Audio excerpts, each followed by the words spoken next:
Hi hello மக்களே, எல்லோரும் எப்படி இருக்கீங்க? சூப்பராக இருப்பீங்க அப்படின்னு நினைக்கிறேன். இன்றைக்கி நம்ம சேனலில் ஒரு இன்ட்ரெஸ்டிங்கான க்ரைம் த்ரில்லர் நாவல்.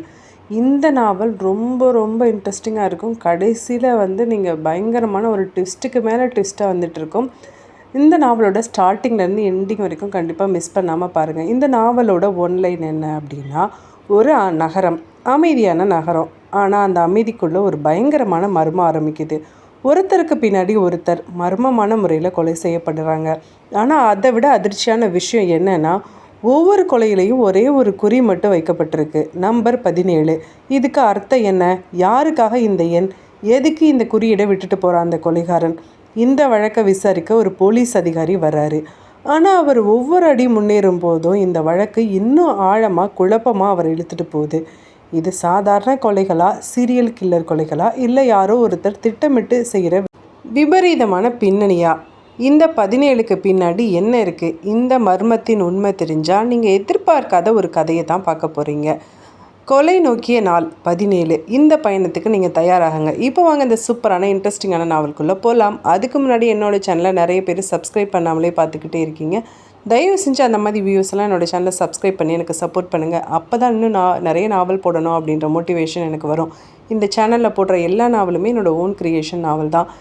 என்ன மாதிரி நாவல் போடணும் அப்படின்னு நீங்கள் கமெண்ட் செக்ஷனில் சொன்னீங்கன்னா கண்டிப்பாக அந்த மாதிரி நாவல் நான் அடுத்த அப்டேட்ஸில் சொல்கிறதுக்கு முயற்சி பண்ணுறேன். இப்போ அவங்க இந்த சூப்பரான இன்ட்ரெஸ்டிங்கான நாவல்குள்ளே போகலாம். வருடம் 2000. அந்த காலத்து சென்னை நகரம் இன்றைக்கு மாதிரி இரவு முழுவதும் விழித்திருக்கும் நகரமாக இல்லை. இரவு நேரம் வந்துவிட்டால் பல பகுதிகளில் அமைதி ஆட்சி பண்ணிடும். அந்த ஜூலை மாத இரவும் அந்த மாதிரி தான் இருந்தது. மாலை முதலே மழை பெய்து கொண்டிருந்ததுனால நகரத்தின் பல சாலைகள் ஈரமாக இருந்தன. சில இடங்களில் தண்ணீர் தேங்கியிருந்தது. தெரு விளக்குகள் மங்கலான மஞ்சள் வெளிச்சத்தில் மட்டும் அந்த சாலைகளை குளிர செய்துக்கிட்டு இருந்தன. காற்று குளிர்ச்சியாக வீசிகிட்டு இருந்தது. அந்த இரவு முழுவதும் ஒரு விதமான அமைதி அந்த நகரத்தை மூடி இருந்தது. அந்த அமைதியான தெருவின் நடுவில் பழைய பங்களா ஸ்டைலில் கட்டப்பட்ட ஒரு பெரிய வீடு இருந்தது. அந்த தெருவில் உள்ள மற்ற வீடுகளோடு ஒப்பிடுறப்ப அது ரொம்பவும் பெரியதாகவும் பிரம்மாண்டமாகவும் இருந்தது. பெரிய இரும்பு கதவு, அகன்ற முன்புற தோட்டம், 2 மாடிகள் கொண்ட கட்டிடம். அந்த வீடு அந்த பகுதியின் கவனத்தை எப்போதும் ஈர்த்து கொண்டிருக்கும். அந்த வீட்டில் வசித்தவர் தொழிலதிபர் ரமேஸ்வரதன். நகரத்தில் கட்டுமானம், நிலம் மற்றும் சில தனியார் ஒப்பந்தங்களில் பெரிய அளவில் பணிபுரிகிறவர். அவருடைய பெயர் பல வணிக வட்டாரங்களில் பரவலாக அறியப்பட்டிருந்தது. சிலருக்கு அவர் வெற்றிகரமான தொழிலதிபர், சிலருக்கு அவர் ரொம்ப சரியான வியாபாரி. ஆனால் அவங்க நெருங்கி பழகினவங்களெல்லாம் அவரோட குணம் ரொம்ப அமைதியான குணம் கொண்ட மனிதர் அப்படின்னு சொல்லுவாங்க. ரமேஸ்வரதன் அந்த வீட்டில் தனியாக வாழ்ந்தவர் அல்ல.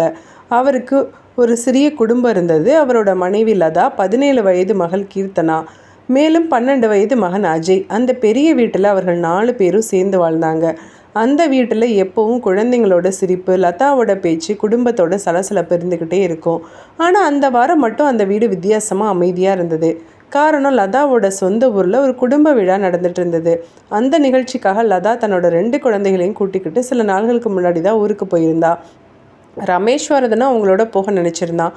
ஆனால் அவருக்கு முக்கியமான நேரத்தில் சில முக்கியமான வணிக கூட்டங்கள் இருந்ததுனால நான் 2 நாளில் வந்து சேர்றேன் அப்படின்னு சொல்லி அவர்களை அனுப்பி வச்சார்.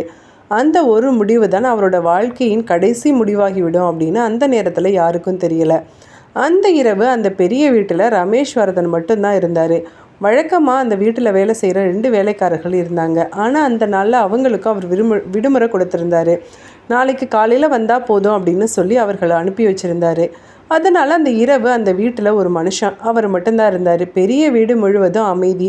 வெளியில் மழை சொட்டுற சத்தம். அந்த வீட்டின் சுவர்கள் அந்த இரவு நடக்க போகிற விஷயத்துக்கு அமைதியான சாட்சியாக நின்றுட்டு இருந்தது. நேரம் மெதுவாக இரவு 2 மணியை கடந்தது. அந்த தெருவில் யாரும் இல்லை. சில நேரங்களில் தூரத்தில் ஒரு வண்டி போகிற சத்தம் மட்டும் கேட்கும். மழை நீர் கூரையின் முனைகள்லேருந்து சொட்டிக்கிட்டே இருந்தது. அந்த நேரத்தில் அந்த வீட்டின் உள்ளே என்ன நடந்தது அப்படின்னு அந்த தெருவில் இருந்த யாருக்கும் தெரியல. அந்த வீட்டின் கதவுகள் மூடப்பட்டிருந்தது. வெளியிலேருந்து பார்த்தா எல்லாம் சாதாரணமாக இருந்தது. ஆனால் அந்த அமைதியின் உள்ளே ஒரு கொடூரமான சம்பவம் நடந்துட்டு இருந்தது.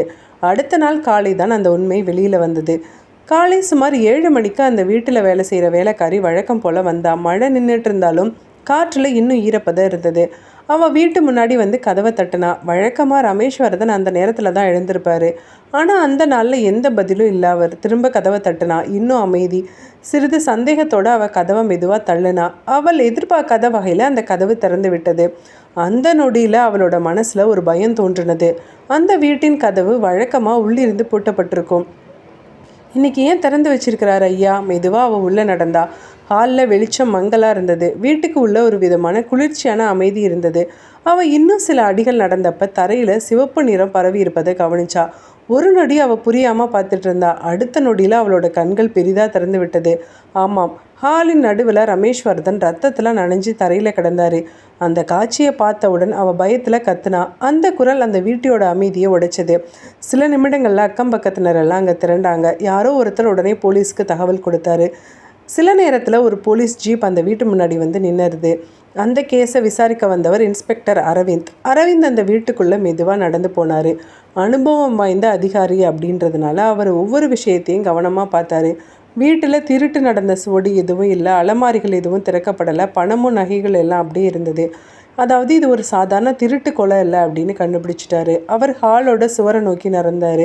அந்த சுவரில் ரத்தத்தில் எழுதப்பட்டிருந்தது ஒரு எண் 17. அந்த எண்ணை பார்த்தவுடன் அரவிந்த் சில நொடிகள் அங்கேயே நின்னார். ஏன்னா இந்த எண் அவருக்கு புதிதல்ல.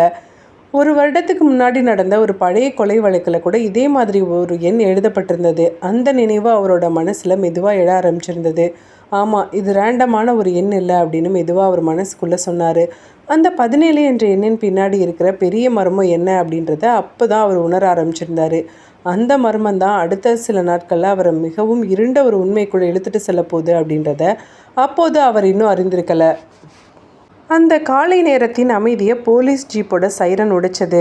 அந்த அமைதியான தெருவில் திடீர்னு போலீஸ் வாகனங்கள் நிற்க அக்கம் பக்கத்தினர் வீடுகளின் முன்னாடி திரண்டு நிற்க ஆரம்பிச்சிருந்தாங்க. அந்த பெரிய பங்களா வீடு ஒரு நொடியில் அனைவரோட கவனத்தையும் ஈர்த்தது. சில நிமிடங்களுக்கு முன்னாடி வரைக்கும் அமைதியாக இருந்த அந்த வீடு இப்போ ஒரு கொலை நடந்த இடமாக மாறிக்கிட்டு இருந்தது. போலீஸ் அதிகாரிகள் வீட்டை சுற்றி பாதுகாப்பு ஏற்பாடு பண்ணிகிட்டு இருந்தாங்க. யாரும் உள்ளே வரக்கூடாது அப்படின்னு கட்டுப்பாடு வைக்கப்பட்டது.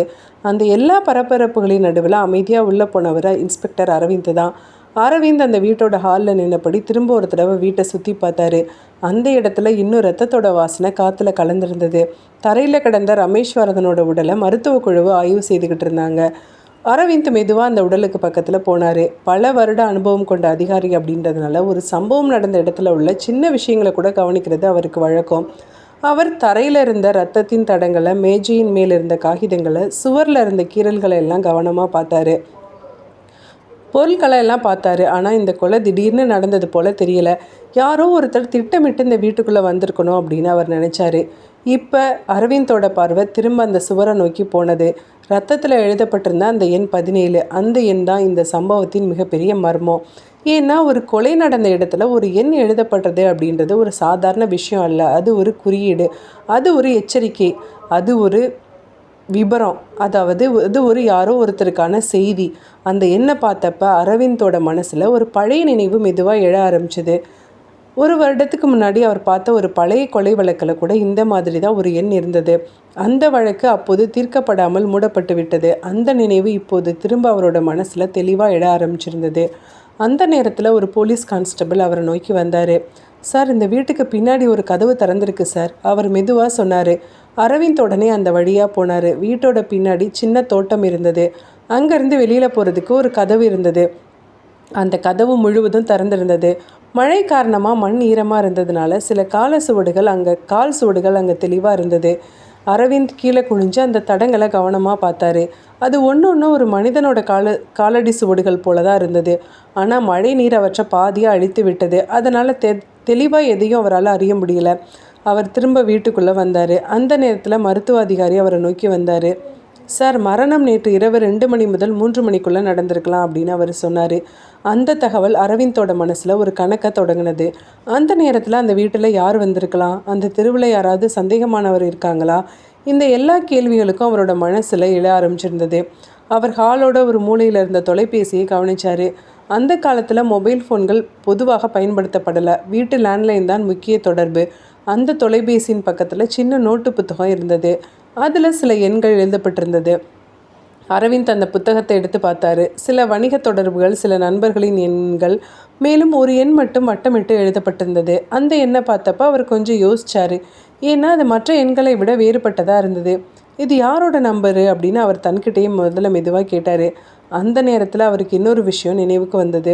ரமேஸ்வரதனோட குடும்பம் அந்த வீட்டில் இல்லை. அவரோட மனைவியும் குழந்தைகளும் ஊருக்கு போயிருந்தாங்க. அதனால் அந்த இரவு இந்த வீட்டில் என்ன நடந்தது அப்படின்றத எந்த சாட்சியும் இல்லை. அந்த பெரிய பங்களா வீடு மட்டும்தான் அந்த சம்பவத்திற்கான அமைதியான சாட்சி. அந்த ஃபோன் நம்பரை கான்ஸ்டபிள் கிட்ட கொடுத்து விசாரிக்க சொன்னார். அரவிந்த் திரும்ப அந்த சுவரில் இருந்த 17 என்ற எண்ணை பார்த்தாரு. அந்த எண் ஒரு சாதாரண குறியீடு அல்ல அப்படின்னு அவர் உணர ஆரம்பிச்சிருந்தார்.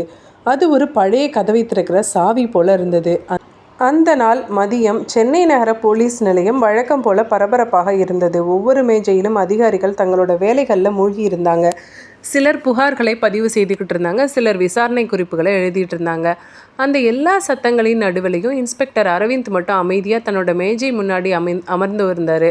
அவரோட மனசில் தொடர்ந்து ஒரே ஒரு விஷயம் மட்டும் சுற்றிக்கிட்டே இருந்தது. அந்த பங்களா வீட்டின் சுவரில் எழுதப்பட்டிருந்த அந்த 17 அப்படின்ற எண். அந்த எண் சாதாரணமாக எழுதப்பட்ட ஒன்று அல்ல அப்படின்னு அவர் உறுதியாக உணர்ந்திருந்தார். பல வருடங்கள் போலீஸ் துறையில் இருந்த அனுபவம் அவருக்கு ஒரு விஷயத்தை தெளிவாக சொல்லிக்கிட்டு இருந்தது. ஒரு கொலை நடந்த இடத்துல யாராவது ஒரு குறியீட்டை விட்டுட்டு போனால் அது ஒரு காரணத்துக்காக தான் இருக்கும். அந்த எண்ணுக்கு பின்னாடி ஏதோ ஒரு கதை இருக்குது. அந்த கதையை கண்டுபிடிக்காமல் இந்த வழக்கை முடிக்க முடியாது அப்படின்னு அவர் நினச்சாரு. அவர் மெதுவாக தன்னோட நாற்காலியிலிருந்து எழுந்தார். போலீஸ் நிலையத்தின் பின்புறத்தில் இருந்த பழைய கோப்புகள் வைக்கப்பட்ட அறையை நோக்கி நடந்தார். அந்த அறை ரொம்ப அமைதியாக இருந்தது. பழைய மர அலமாரிகளில் வருடங்கள் பழமையான கோப்புகள் அடிக்க வைக்கப்பட்டிருந்தது. சில கோப்புகள் தூசியில் மூழ்கி இருந்தன. அந்த அறையில் நுழைந்தவுடன் பழைய காகிதங்களின் வாசனை காற்றுல கலந்திருந்தது. அரவிந்த் அந்த அலமாரிகளை ஒன்றன் பின் ஒன்றாக திறந்து பார்த்தாரு. அவர் தேடுவது ஒரு குறிப்பிட்ட விஷயம். 17 என்ற எண்ணோட தொடர்புடைய ஏதாவது பழைய வழக்கு. சில நிமிடங்கள் தேடுதலுக்கு பின்னாடி ஒரு பழைய கோப்பு அவரோட கண்ணில் பட்டது. அந்த கோப்பின் மேல் தூசி படிந்து இருந்தது. அவர் அதை எடுத்துக்கிட்டு மெதுவாக தூசியை துடைச்சார். அந்த கோப்பின் மேலே எழுதப்பட்டிருந்தது கேஸ் ஃபைல் 1999. அவர் அந்த கோப்பை திறந்தார். உள்ளே இருந்த புகைப்படங்களை அவர் கவனமாக பார்த்தாரு. அந்த புகைப்படங்களில் இருந்த காட்சி அவரை ஒரு நொடிக்கு அமைதியாக்குனது. அந்த புகைப்படத்தில் ஒரு மனுஷன் தரையில் இறந்து கிடந்தான். அந்த காட்சிக்கு பின்னாடி இருந்த சுவரில் ரத்தத்தில் எழுதப்பட்டிருந்தது ஒரு எண் 17. அந்த நொடியில் அரவிந்தோட சந்தேகம் உண்மையாக மாறினது. அது ஒரு சம்பவம் இல்லை. ஒரு வருஷத்துக்கு முன்னாடியே இந்த மாதிரி ஒரு கொலை நடந்திருக்கு. அவர் அந்த கோப்பில் இருந்த தகவல்களை கவனமாக படிக்க ஆரம்பிச்சிருந்தார். அந்த வழக்கில் இருந்த மனுஷன் ஒரு சிறிய வணிகர். அந்த சம்பவமும் இரவு நேரத்தில் தான் நடந்திருந்தது. திருட்டு நடந்த சுவடு எதுவும் இல்லை. ஆனால் அந்த வழக்கின் முக்கியமான விஷயம் அதே சுவரில் எழுதப்பட்டிருந்த 17 என்ற எண். அந்த வழக்கை விசாரித்த அதிகாரிகள் பல மாதங்கள் முயற்சி பண்ணிகிட்டு இருந்தாங்க. ஆனால் எந்த ஆதாரமும் கிடைக்கல. கடைசியில் அந்த வழக்கு தீர்க்கப்படாத வழக்காக பதிவு செய்து மூடப்பட்டிருந்தது. அரவிந்த் அந்த ஃபைலை எடுத்து சில வினாடிகள் அமைதியாக நின்னார். அவர் மனசில் ஒரு கேள்வி எழுந்தது. இது ஒரு சம்பவமா இல்லை யாரோ ஒருத்தரோட திட்டமா? அவர் திரும்ப அந்த ஃபைலை திறந்து இறந்த மனுஷனோட பெயரை பார்த்தாரு. அந்த பெயர் அவருக்கு எந்த தொடர்பும் இல்லாதது போல தோன்றினது. ஆனால் அவரோட மனசில் இன்னும் ஒரு சந்தேகம் இருந்தது. அந்த நேரத்தில் அவர் ஒரு முடிவுக்கு வந்தார்.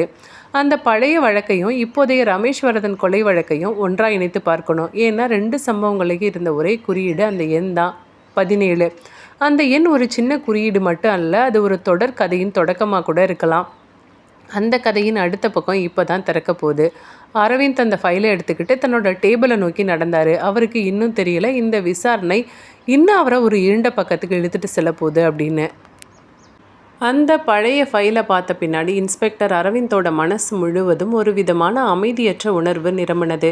இது ஒரு சாதாரண கொலை வழக்கு அல்ல அப்படின்னு அவர் தெளிவாக உணர ஆரம்பிச்சிருந்தார். இது ஒரு மனுஷன் கொலை செய்யப்பட்ட இடத்துல ஒரு எண் மட்டும் எழுதப்பட்டிருப்பது சாதாரண விஷயம் அல்ல. அதே எண் ஒரு வருஷத்துக்கு முன்னாடி நடந்த மற்றொரு கொலை வழக்கிலேயே இருந்தது. இது ஒரு தற்செயல் சம்பவமாக இருக்க முடியாது. இதுக்கு பின்னாடி ஒரு திட்டமிட்ட கதை இருக்குது அப்படின்னு அவர் முதல் முறையாக நம்ப ஆரம்பித்தார். அவர் தன்னோட மேஜையில் அந்த 2 ஃபைலையும் வச்சு மெதுவாக அதை ஒப்பிட்டு பார்க்க ஆரம்பிச்சிருந்தார். ஒரு பக்கம் ரமேஸ்வரதன் கொலை செய்யப்பட்ட சம்பவத்தோட குறிப்புகள், இன்னொரு பக்கம் 1999, அதாவது கடந்த வருஷம் நடந்த அந்த பழைய கொலை வழக்கோட விவரங்கள். 2 சம்பவங்கள்லையும் பல விஷயங்கள் வேறுபட்டிருந்தாலும் சில விஷயங்கள் ஆச்சரியமாக ஒரே மாதிரி இருந்தன. 2ம் இரவு நேரத்தில் நடந்த கொலைகள். 2லும் திருட்டு நடந்த சுவடு இல்லை. மேலும் முக்கியமாக 2லும் சுவரில் ரத்தத்தில் எழுதப்பட்டிருந்தது ஒரே ஒரு எண் 17. அந்த நேரத்தில் அரவிந்த் அந்த பழைய கோப்பில் இருந்த இறந்த மனுஷனோட பெயரை திரும்ப கவனமாக பார்த்தாரு. அந்த மனுஷனோட பெயர் மோகன்குமார். ஒரு சிறிய அளவிலான வணிகர் அப்படின்னு அந்த கோப்பில் குறிப்பிடப்பட்டிருந்தது. அவர் தன்னோட வாழ்க்கையில் பெரிய அளவிலான பிரச்சனைகள் எதுவும் இல்லாமல் சாதாரணமாக வாழ்ந்தவர் போல தான் அந்த பதிவுகள் காட்டினது. ஆனால் அந்த மனுஷன் ஏன் கொலை செய்யப்பட்டார் அப்படின்றதுக்கான காரணம் அந்த ஃபைலில் எங்கும் குறிப்பிடப்படவில்லை. அதாவது மோட்டிவ் எங்கேயும் கிளியராக இல்லை. அரவிந்த் அந்த கோப்பில் இருந்த மற்ற தகவல்களையும் மெதுவாக படிக்க ஆரம்பிச்சிருந்தாரு. அந்த மனிதனோட கல்வி விவரங்கள், பழைய முகவரி, வேலை செய்த இடம் எல்லாமே அங்கே பதிவு செய்யப்பட்டிருந்தது. அவர் அந்த தகவல்களை படிச்சுட்டு இருந்தப்போ திடீரென ஒரு விஷயம் அவரோட கவனத்தை ஈர்த்தது. அந்த ஃபைலில் மோகன்குமார் படித்த கல்லூரியோட பெயர் குறிப்பிடப்பட்டிருந்தது. அதை பார்த்தவுடன் அரவிந்த் உடனே ரமேஸ்வரனோட விவரங்கள் இருந்த ஃபைலை திறந்தார். அந்த நொடியில் அவரோட கண்கள் பெரிதாக திறந்தது. ஏன்னா ரமேஸ்வரதனும் அதே காலேஜில் தான் படிச்சிருந்தாரு. அந்த உண்மை அவரை சில நொடிகள் அமைதியாக்குனது. இது ஒரு தற்செயல் சம்பவமாக இருக்க வாய்ப்பே கிடையாது. அதே கல்லூரியில் படித்த 2 மனுஷங்கள் 1 வருட இடைவெளியில் கொலை செய்யப்பட்டிருக்காங்க. மேலும் அந்த 2 சம்பவங்கள்லையும் இருந்த ஒரே குறியீடு அந்த எண் தான் 17. அந்த நேரத்தில் அரவிந்தோட மனசில் ஒரு புதிய சந்தேகம் எழ ஆரம்பிச்சிருந்தது. இந்த கொலைகள் ஒரே மனுஷனால் செய்யப்பட்டிருக்க முடியுமா? இல்லை அந்த கல்லூரியில் நடந்த ஏதாவது ஒரு பழைய சம்பவம் இப்போது இந்த கொலைகளின் காரணமாக மாறியிருக்கா? ஒருவேளை இது கூட்டு சதியா? அவர் உடனே ஒரு முடிவுக்கு வந்தார். இந்த மர்மத்தை தீர்க்கணும் அப்படின்னா அந்த காலேஜோட பழைய பதிவுகளை பார்க்கணும். அந்த கல்லூரியில் என்ன நடந்தது? ரமேஸ்வரதனுக்கும் மோகன்குமாருக்கும் என்ன தொடர்பு? மேலும் அந்த 17 என்ற எண்ணோட அர்த்தம் என்ன? இந்த எல்லா கேள்விகளுக்கும் பதில் அந்த கல்லூரியின் கடந்த காலத்தில் இருக்கலாம். அந்த நேரத்தில் அரவிந்த் மெதுவாக தன்னோட சேர்லேருந்து எழுந்தார். அவரோட கையில் இருந்த அந்த 2 ஃபைலையும் எடுத்தார். அவரோட மனசில் இப்போ ஒரு விஷயம் மட்டும் தெளிவாக இருந்தது. இது பல வருடங்களுக்கு முன்னாடி தொடங்கின ஒரு கதையோட ஆரம்பம். அந்த கதையோட உண்மையை கண்டுபிடிக்க அவர் இப்போ அந்த கல்லூரியை நோக்கி செல்ல போகிறாரு. அடுத்த நாள் காலை இன்ஸ்பெக்டர் அரவிந்த் தன்னோட ஜீப்பில் அமைதியாக உட்காந்துட்டு இருந்தார். நகரத்தோட காலை போக்குவரத்து மெதுவாக அதிகரித்துட்டு இருந்தது. வாகனங்களோட சத்தம், மக்கள் நடக்கும் சலசலப்பு இதையெல்லாம் வழக்கம் போல இருந்தாலும் அரவிந்தோட மனசு மட்டும் முழுசும் அந்த வழக்கில் தான் மூழ்கி இருந்தது. அவரோட கையில் இருந்த அந்த 2 ஃபைலு, ஒரு ஃபைலு ரமேஸ்வரதனோட கொலை, இன்னொன்று மோகன்குமாரோட கொலை வழக்கு. 2 சம்பவங்கள்லையும் ஒரே குறியீடு 17. அந்த என்னோட பின்னாடி மறைந்திருக்கிற உண்மையை கண்டுபிடிக்க ஒரே வழி இருக்குது அப்படின்னு அவர் முடிவு பண்ணியிருந்தார். ஆமாம், அந்த கல்லூரி தான். அந்த கல்லூரியில் தான் இந்த கதையோட ஆரம்பம் இருக்குது. சில நேரத்தில் ஜீப் நகரத்தோட ஓரப்பகுதியில் இருந்த அந்த பழைய கல்லூரி வளாகத்துக்கு முன்னாடி வந்து நின்னது. பெரிய இரும்பு கதவு, பழைய கட்டிடங்கள், 100கணக்கான மாணவர்கள் வளாகத்துக்குள்ளே நடந்துட்டு இருந்தாங்க. அரவிந்த் மெதுவாக ஜீப்லேருந்து இறங்கினார். அவர் அந்த கல்லூரி வளாகத்தை ஒரு நொடி அமைதியாக பார்த்தாரு. அந்த இடத்துல அவருக்கு மனசுக்குள்ளே ஒரு உணர்வு தோன்றினது. ஆனால் அந்த உணர்வை அவர் உடனே தட்டி விட்டுட்டு நேராக நிர்வாக அலுவலகத்தை நோக்கி நடந்தார். அங்கே இருந்த அதிகாரிக்கு தன்னோட அடையாளத்தை காட்டி அவர் பேச ஆரம்பித்தார். எனக்கு சில பழைய மாணவர்களோட தகவல் வேணும் அப்படின்னு சொன்னார். அந்த அதிகாரி கொஞ்சம் யோசித்து பழைய பதிவுகள் வைக்கப்பட்ட அறையை காமிச்சார். அந்த அறை ரொம்ப பழையதாக இருந்தது. மர அலமாரிகள், தூசி படிந்த கோப்புகள், பல வருடங்கள் பழமையான பதிவுகள். அரவிந்த் அந்த அலமாரிகளை ஒன்றன் பின் ஒன்றாக திறந்து பார்க்க ஆரம்பித்தார். அவர் தேடுறது ஒரு விஷயம், ரமேஸ்வரதன், மோகன்குமார். சில நிமிடங்கள் கழித்து அந்த 2 பெயர்களும் ஒரு பதிவில் கிடைச்சிது. அவர் அந்த பக்கத்தை கவனமாக பார்த்தாரு. அந்த பதிவில் இன்னும் நிறைய பெயர்கள் இருந்தது. அதே வருடத்தில் அங்கே படித்த மாணவர்கள். அந்த பெயர்களை பார்த்தப்ப அவரோட மனசில் ஒரு சந்தேகம் எழ ஆரம்பிச்சிருந்தது. ஏன்னா அந்த பட்டியலில் இருந்த நிறைய பெயர்களை எப்படி நம்ம கையாளுவது, இவங்க எல்லாத்தையும் எப்படி விசாரிக்கிறது அப்படின்ற யோசனை போனது. அந்த நேரத்தில் மோகன்குமாரையும் ரமேஸ்வரதனையும் அந்த அதிகாரிக்கிட்ட அவர் கேட்டுக்கிட்டு இருக்கிறப்போ இப்போ ஒரு வயசான மனிதர் உள்ளே வந்தார். அவர் அந்த கல்லூரியோட பழைய அலுவலக ஊழியர். அவர் அரவிந்தை பார்த்து கேட்டார், நீங்கள் போலீஸ் தானே? அரவிந்த் தலையாட்டினார். அந்த வயதான மனிதன் மெதுவாக சொன்னார், நீங்கள் குறிப்பிட்ட சில வருடத்தை சொல்லி கேட்குறீங்கல்ல? ஆமாம், அதை தான் நான் கேட்குறேன். அந்த வருஷத்தில் ஏதாவது பிரச்சனை நடந்துச்சா? மோகன்குமார், ரமேஸ்வரதன். எனக்கு பல வருஷத்துக்கு முன்னாடி இங்கே ஒரு பிரச்சனை நடந்துச்சு தான், நீங்கள் சொன்ன வருஷத்தில். இப்போது அந்த வார்த்தை அரவிந்தோட கவனத்தை முழுவதும் பிடித்து விட்டது. ஏன்னா சில நேரங்களில் ஒரு கொலை வழக்கின் உண்மை அப்படிப்பட்ட மறைக்கப்பட்ட சிறிய சம்பவங்களில் தான் மறைந்திருக்கும் அப்படின்னு அரவிந்த் முழுமையாக நம்பினார். அந்த பழைய பதிவுகள் வைக்கப்பட்ட அறையில் சில நிமிடங்கள் அமைதியாக நின்னபடி இன்ஸ்பெக்டர் அரவிந்த் அந்த வயதான ஊழியரை கவனமாக பார்த்துட்டு இருந்தார். அவர் சொன்ன ஒரு வார்த்தை மட்டும் அரவிந்தோட கவனத்தை முழுவதும் பிடித்து விட்டது. ஆமாம், நீங்கள் சொன்ன காலகட்டத்தில் ஹாஸ்டலில் ஒரு பிரச்சனை நடந்தது அப்படின்றது தான். அந்த வார்த்தைகள் ஒரு சாதாரண தகவல் போல் தோன்றினாலும் பல வருடங்களில் போலீஸ் துறையில் இருந்த அனுபவம் அரவிந்துக்கு ஒரு விஷயத்தை தெளிவாக சொல்லிகிட்டு இருந்தது. பல கொலை வழக்குகளின் பின்னாலேயும் இப்படிப்பட்ட மறக்கப்பட்ட சிறிய சம்பவங்கள் தான் உண்மையான காரணமாக இருக்கும். அவர் மெதுவாக அந்த வயதான மனிதனை நோக்கி கேட்டார், என்ன பிரச்சனை நடந்தது? அந்த மனிதர் சில நொடிகள் யோசித்தார். பல வருடங்களுக்கு முன்னாடி நடந்த ஒரு சம்பவத்தை நினைவில் எடுத்துக்கிட்டு கொள்ள முயன்றப்போ அவரோட முகத்தில் ஒரு தயக்கம் இருந்தது. சார், அது ரொம்ப காலத்துக்கு முன்னாடி நடந்த விஷயம் சார். எனக்கே சரியாக நினப்பு இல்லை. ஆனால் அன்றைக்கி காலேஜில் கல்ச்சுரல்ஸ் சார், நிறைய ஸ்டூடெண்ட்ஸ் வந்துட்டு போயிட்டு இருந்தாங்க. ஒரே கூட்டமாக இருந்துச்சு. அப்போ ஒரு மாணவனை ரொம்ப அவமானப்படுத்திட்டாங்க, ராகிங் பண்ணாங்கன்னு நினைக்கிறேன். அந்த வார்த்தையை கேட்டவுடன் அரவிந்தோட கவனம் இன்னும் கூர்மையானது. யாரை? அந்த பையன் ஹாஸ்டல் பையன் சார். அவன் பேர், அந்த பையன் பேர் சுப்புராஜ். ஆமாம் ஆமாம் ஆமாம், சுப்புராஜ். அந்த பெயர் அந்த அறையின் அமைதியில் மெதுவாக ஒலித்தது. அரவிந்த் அந்த பெயரை மனசில் பதிச்சுக்கிட்டான். அந்த சுப்புராஜ் என்ன பண்ணா சார்? அவன் பாவம் சார், அமைதியாக இருக்கிற பையன் சார். இப்போ அந்த வயசான மனிதர் மெதுவாக பேச ஆரம்பித்தார். சரியாக எனக்கு ஒன்றும் தெரியல சார். ஆனால் அன்றைக்கி ஃப்ரெண்ட்ஸு எல்லாம் சேர்ந்து ஒரு 4-5 பசங்க இருந்திருக்கானுங்க. அந்த சுப்புராஜ் எல்லோரும் முன்னாடியும் கூப்பிட்டு அவமானப்படுத்தி, அதாவது இந்த ராகிங் பண்ணுவானுங்கள்ல சார், அதுதான் சார். டான்ஸ் ஆட சொல்லியிருக்கானுங்க, பாட்டு பாட சொல்லியிருக்கானுங்க. அதெல்லாம் கூட பரவாயில்ல சார். அதுக்கப்புறம் பார்த்தா அந்த பையனோட சட்டையெல்லாம் கழட்ட சொல்லி ரொம்ப அவமானப்படுத்தியிருக்காங்க சார். அதுக்கப்புறம் அடுத்த நாள் காலையில் அந்த சுப்புராஜை காலேஜுக்கும் வரல, ஹாஸ்டல்லையும் காணோம். அரவிந்தோட பார்வை உடனே கூர்மையானது. அப்படியா? எங்கே போனா? தெரியல சார். சில பேர் அவன் வீட்டுக்கு போயிருப்பான் அப்படின்னு சொன்னாங்க. அப்புறம் நாங்கள் போய் வீட்டில் விசாரித்தோம். அவங்க அங்கே வரலன்னு சொல்லிட்டு எங்கள் மேலே கம்ப்ளைண்ட் கொடுத்தாங்க. அப்புறம் போலீஸ் விசாரித்தாங்க. அவன் அவமானம் தாங்காமல் எங்கேயாவது போய் தற்கொலை பண்ணியிருப்பான் அப்படின்னு சொல்லிட்டாங்க. அந்த மனிதன் அந்த வாக்கியத்தை முடிக்காமல் நின்னார். அரவிந்த் கேட்டான், அப்படியா? தற்கொலை பண்ணிட்டான் அப்படின்னா பாடி கிடச்சிதா? அந்த வார்த்தைகள் அந்த அறையில் ஒரு கனமான அமைதியை உருவாக்குனது. அரவிந்த் மெதுவாக அந்த மேஜையின் மேலே இருந்த அந்த பழைய பதிவுகளை பார்த்தாரு. இல்லை சார், பாடிலாம் எதுவும் கிடைக்கல சார். தெரியல சார், ஏதாவது ரயில்வே தண்டவாளத்தில் விழுந்திருப்பான், கிணத்துல குதிச்சிருப்பான்னு சொன்னாங்க. ஆனால் ஒன்றும் சரியாக தெரியல. அரவிந்த் மெதுவாக இப்போ யோசித்தார். சில நேரங்களில் ஒரு சம்பவம் அதிகாரப்பூர்வமாக பதிவு செய்யப்படாமல் இருந்தாலும் அது பல வருடங்கள் கழித்து கூட ஒரு உண்மையான கதையின் தொடக்கமாக மாறும். அவரோட மனசில் இப்போ ஒரு புதிய கேள்வி எழுந்தது. அந்த சுப்புராஜ் உண்மையிலே இறந்துட்டானா? இல்லை அந்த இரவு நடந்த சம்பவம் தான் இப்போ நடக்கிற கொலைகளுக்கு காரணமா? இப்போது அரவிந்த் மெதுவாக அந்த வயதான மனிதரை நோக்கி கேட்டார். அந்த 4-5 பசங்க சொன்னீங்கல்ல, அந்த பசங்களோட பேரெல்லாம் உங்களுக்கு தெரியுமா? இப்போ அந்த மனிதன் பதில் சொல்ல போகிற அந்த நொடியில் அரவிந்தோட மனசில் ஒரு விஷயம் தெளிவானது. இந்த வழக்கு ஒரு சாதாரண கொலை வழக்கு அல்ல. இது பல வருடங்களுக்கு முன்னாடி தொடங்கிய ஒரு பழி தீர்க்கும் கதையோட ஆரம்பம். அந்த வயதான ஊழியர் சொன்ன தகவல் இன்ஸ்பெக்டர் அரவிந்தோட மனசில் தொடர்ந்து சுற்றிக்கிட்டே இருந்தது. சுப்புராஜ் என்ற பெயர் இப்போது அந்த வழக்கின் முக்கியமான குறியாக மாறியிருந்தது. பல வருடங்களுக்கு முன்னாடி ஹாஸ்டலில் நடந்த ஒரு சம்பவம், அதாவது கல்லூரியில் நடந்த ஒரு சம்பவம் இப்போது நடக்கும் கொலைகளோட தொடர்பு இருக்கலாம் அப்படின்ற எண்ணம் அவருக்கு ஸ்ட்ராங்காக பதிவானது. அரவிந்த் அந்த மேஜையின் மீது இருந்த அந்த பழைய பதிவுகளை திரும்ப கவனமாக படித்தார். அந்த கல்லூரியில் படித்த மாணவர்களோட பட்டியலில் சில பெயர்கள் தெளிவாக இருந்தது. அவற்றில் அந்த வயதானவர் சொன்ன பெயர் இப்போ முக்கியமானதாக தோன்றினது. அந்த பெயர்கள் ரமேஷ் வரதன், மோகன்குமார், விஜய், சுரேஷ். அந்த 4 பேரும் அந்த காலத்தில் ரொம்ப நெருக்கமான நண்பர்கள் அப்படின்னு அந்த வயதான ஊழியர் சொல்லியிருந்தார்.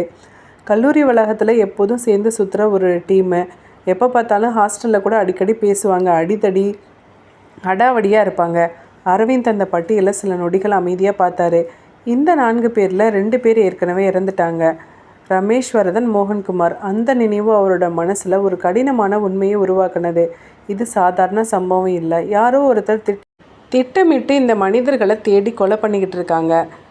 அவரது அடுத்த கேள்வி ரொம்ப தெளிவாக இருந்தது. இந்த குழுவில் இன்னும் உயிரோடு இருப்பவங்க 2 பேர். அந்த பட்டியலில் இருந்த முகவரிகளை அவர் கவனமாக பார்த்தாரு. சிலர் இன்னும் சென்னை நகரில் தான் வாழ்ந்துட்டு இருந்தாங்க. அந்த நேரத்தில் அவர் ஒரு முடிவுக்கு வந்தார். இந்த மனிதர்களில் ஒருத்தரை உடனே நம்ம சந்திக்கணும். அவர் அந்த ஃபைலை மேஜையிலேருந்து எழுதினார். சில நேரங்களில் ஒரு வழக்கோட உண்மை காகிதங்களில் கிடைக்காது, அது மனிதர்களோட முகத்தில் இருக்கிற பயத்தில் தான் தெரியும்.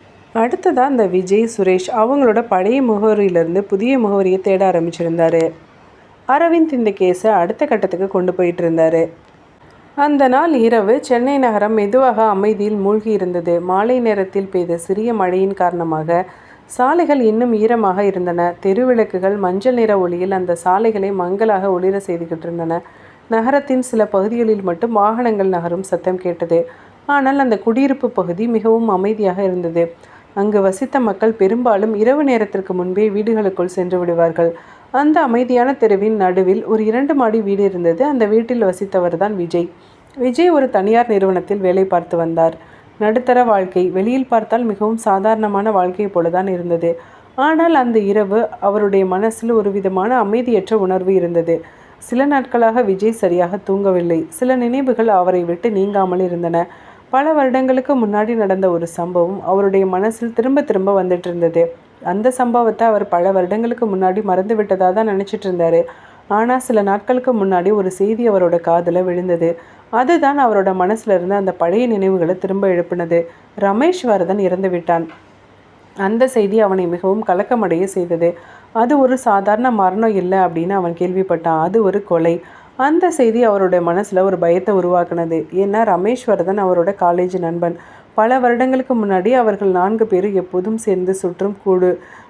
நண்பர்கள் எல்லாருக்கும் தெரிந்த கல்லூரியில் ஒரு ஃபேமஸான டீமு. சிரிப்பு, கேலி, தகராறு. அவர்களோட கல்லூரி வாழ்க்கை அந்த மாதிரி தான் இருந்தது. அந்த நாட்களை நினைத்தால் அவருடைய மனசில் சில நேரங்களில் சிரிப்பு வந்தாலும் சில நேரங்களில் ஒரு விசித்திரமான பயம் எழும். அந்த பயத்தின் காரணம் இவங்களோட விளையாட்டுனால ஒரு உயிர் பறிப்போனது. அவன் எங்கே போனானே தெரியல. சூசைட் பண்ணிக்கிட்டான். அதை நினச்சாலே விஜய்க்கு இன்னும் அமைதி இல்லை. விஜய் அந்த நினைவுகளை மனசுலேருந்து தள்ளிவிட்டு ஹாலில் இருந்த தொலைக்காட்சியை ஆஃப் பண்ணான். வீடு முழுவதும் அமைதியாகி விட்டது. சுவரில் இருந்த கடிகாரம் மெதுவாக ஓடுற சத்தம் மட்டும் கேட்டது. விஜய் மெதுவாக ஜன்னல் பக்கத்தில் போய் வெளியில் பார்த்தாரு. தெரு முழுவதும் அமைதி. சில தெருநாய்கள் தூரத்தில் குலைக்கிற சத்தம். விஜய் திரும்ப உள்ளே வந்தார். அந்த நேரத்தில் வீட்டோட கதவு வெளியில் ஒரு மெதுவான சத்தம் கேட்டது. முதல்ல அவர் அதை கவனிக்கலை. ஆனால் சில வினாடிகள் கழித்து திரும்ப அதே சத்தம். யாரோ கதவை மெதுவாக தட்டுறது போல். விஜய் கொஞ்சம் தயக்கத்தோட கதவுக்கு பக்கத்தில் போய் நின்னார். யார் அது கேட்டார். வெளியிலேருந்து எந்த பதிலும் இல்லை. இப்போது விஜய் மெதுவாக கதவை திறந்தார். வெளியில் யாரும் இல்லை. சுற்றி பார்த்தாரு. அந்த தெரு இன்னும் அமைதியாக தான் இருந்தது. விஜய் கதவை மூட முயன்ற அந்த நொடியில் பின்புறம் இருந்து ஒரு கையை போன்ற வேகமாக ஏதோ ஒன்று நகர்ந்தது. அதுக்கு பின்னாடி எல்லாம் ஒரு சில வினாடிகளில் நடந்து முடிஞ்சது. விஜய் ஒரு சத்தம் கூட போட முடியாமல் தரையில் விழுந்தார். அந்த வீடு திரும்ப அமைதியில் மூழ்கினது. அடுத்த நாள் அந்த காலை குடியிருப்பு பகுதியில் ஒரு செய்தி வேகமாக பரவுனது. விஜய் இறந்துட்டாரு. போலீஸ் அந்த வீட்டை சுற்றி நின்றுட்டு இருந்தது. அக்கம் பக்கத்தினர் எல்லாரும் அங்கே திரண்டு இருந்தாங்க. அந்த வீட்டின் ஹாலில் தரையில் ரத்தத்தில் கிடந்த விஜயோட உடலை போலீஸ் ஆய்வு செய்துட்டு இருந்தாங்க. சில நிமிடங்கள் கழித்து இன்ஸ்பெக்டர் அரவிந்த் அந்த வீட்டுக்குள்ளே வந்தார். அவர் மெதுவாக அந்த இடத்த சுற்றி பார்த்தாரு. அந்த காட்சி அவருக்கு புதிதல்ல. ஏன்னா சில நாட்களுக்கு முன்னாடி அதே மாதிரி ஒரு வீட்டில் அதே மாதிரி ஒரு கொலை அவரை பார்த்துருந்தாரு. இப்போ அவர் மெதுவாக சுவரை நோக்கி திரும்பினார். அவர் எதிர்பார்த்தது தான். அந்த சுவரில் ரத்தத்தில் எழுதப்பட்டிருந்தது அதே நம்பர் தான், 17. அந்த எண்ணை பார்த்தவுடன் அரவிந்தோட மனசில் இன்னும் உண்மை ஸ்ட்ராங்காக மாறினது. இந்த கொலைகள் சுப்புராஜுவோட இறப்புக்கு பழி வாங்கிறதுக்காக யாரோ பண்ணுற ரிவெஞ்ச் அப்படின்னு அவர் யோசித்தார். அதே சமயம் அந்த வீட்டில் விஜய் தனியாக வாழ்ந்தவன் அல்ல. அவருக்கு சின்ன குடும்பம் இருந்தது. அவரோட ஒய்ஃப் மீனா, மேலும் 14 வயது மகன் ஆதித்யா. அந்த சிறிய குடும்பம் ரொம்ப அமைதியான வாழ்க்கையை வாழ்ந்துட்டு இருந்தது. விஜய் வேலையை முடித்து மாலை வீட்டுக்கு வந்தால் அந்த வீட்டில் ஒரு சின்ன சலசலப்பு இருக்கும். மகன், மனைவி எல்லாரும் பேசிக்கிட்டே வேலை பார்ப்பாங்க. அந்த வீடு பெரியதாக இல்லாவிட்டாலும் அந்த குடும்பத்தில் ஒரு அமைதியான சூழ்நிலை இருந்தது. ஆனால் அந்த இரவு அந்த வீட்டில் அந்த சலசலப்பு இல்லை. மீனா தன்னோட மகனை கூட்டிக்கிட்டு தன்னோட அம்மா வீட்டுக்கு போயிருந்தா. அடுத்த நாள் அங்கே ஒரு குடும்ப நிகழ்ச்சி இருந்ததுனால அவர்கள் 2 நாட்களுக்கு முன்னாடி தான் ஊருக்கு போயிருந்தாங்க. விஜயும் அவர்களோட போக தான் நினச்சிருந்தாரு. ஆனால் அலுவலகத்தில் வேலை இருப்பதுனால நான் 2 நாளில் வர்றேன்னு சொல்லி அவர்கள் அனுப்பி வச்சார். அந்த முடிவு தான் அவரோட வாழ்க்கையில் கடைசி முடிவாகிடும் அப்படின்னு அவர் அந்த நேரத்தில் யாருக்கும் தெரியலை. அந்த இரவு அந்த வீட்டில் விஜய் மட்டும்தான் இருந்தார். அந்த அமைதியான வீட்டில் தொலைக்காட்சி சத்தம் மட்டும்தான் ஒலித்திட்டு இருந்தது.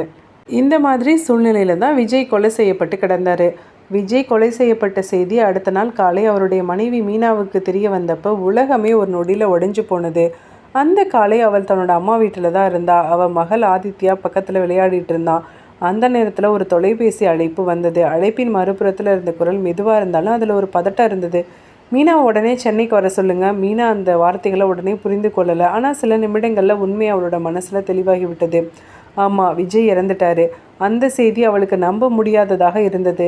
நேற்றிரவு தானே ஃபோனில் அவர்கிட்ட பேசினேன். சில மணி நேரங்களுக்கு பின்னாடி அவள் சென்னை வீட்டுக்கு வந்தப்போ அந்த தெரு முழுவதும் போலீஸ் வாகனங்களால் நிரம்பி இருந்தது. அக்கம் பக்கத்தினர் அனைவரும் அந்த வீட்டை சுற்றி நின்று பேசிகிட்டு இருந்தாங்க. அந்த காட்சி அவளுக்கு இன்னும் பயத்தை ஏற்படுத்தினது. வீட்டுக்குள் நுழைந்தவுடன் அவளால் அழுகையை கட்டுப்படுத்த முடியல. அந்த வீட்டில் இருந்த ஒவ்வொரு பொருளும் விஜயோட நினைவுகளை அவளுக்கு நினைவுபடுத்தினது. அதே நேரத்தில் இன்ஸ்பெக்டர் அரவிந்த் அந்த வீட்டின் ஒரு மூலையில் அமைதியாக நின்றுட்டு இருந்தார். பல வருட அனுபவம் கொண்ட போலீஸ் அதிகாரி அப்படின்றதுனால இப்படிப்பட்ட காட்சிகளை அவர் பல முறை பார்த்துருந்தாரு. ஆனாலும் ஒவ்வொரு முறையும் அந்த வீட்டில் இருக்கிற அமைதி அவரை ஒரு நொடிக்கு அமைதியாகும். அவர் மெதுவாக மீனாவை நோக்கி போனார். இங்கே பாருங்கம்மா, நான் தான் இன்ஸ்பெக்டர் அரவிந்த் அப்படின்னு மெதுவாக சொன்னார். மீனா தலையை தூக்கி பார்த்தா. அவள் கண்களில் கண்ணீர் இன்னும் தாராக ஓடிக்கிட்டு இருந்தது. அரவிந்த் மெதுவாக கேட்டார், அம்மா, உங்கள் கணவர் சமீபத்தில் ஏதாவது கவலையில் இருந்தாரா?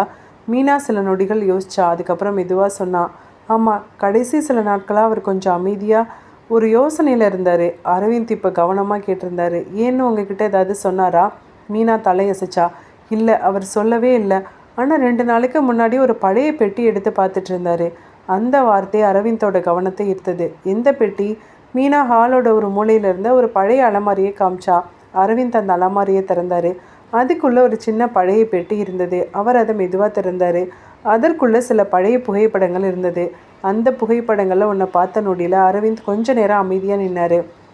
அது அவங்களோட கல்லூரி குரூப் ஃபோட்டோ. அதில் 5 மாணவர்கள் நின்றுட்டு இருந்தாங்க. ரமேஷ், மோகன், விஜய், இன்னும் 2 பேர்.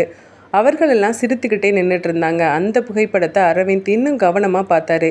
அந்த புகைப்படத்தின் பின்புறத்தில் ஒரு தேதி எழுதப்பட்டிருந்தது, ஜூலை 17. அந்த எண்ணை பார்த்தப்போ அவரோட மனசில் இருந்த சந்தேகம் இன்னும் உறுதியானது.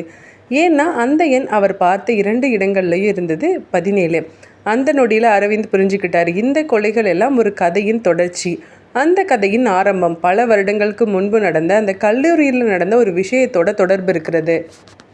அந்த புகைப்படத்தில் இருந்த 3 முகங்களை அரவிந்த் ஏற்கனவே பார்த்திருந்தார். ரமேஸ்வரதன், மோகன்குமார், விஜய். இப்போது அவர்கள் 3 பேரும் உயிரோடு இல்லை. அந்த உண்மை அரவிந்தோட மனசில் ஒரு கடினமான உணர்வை ஏற்படுத்தினது.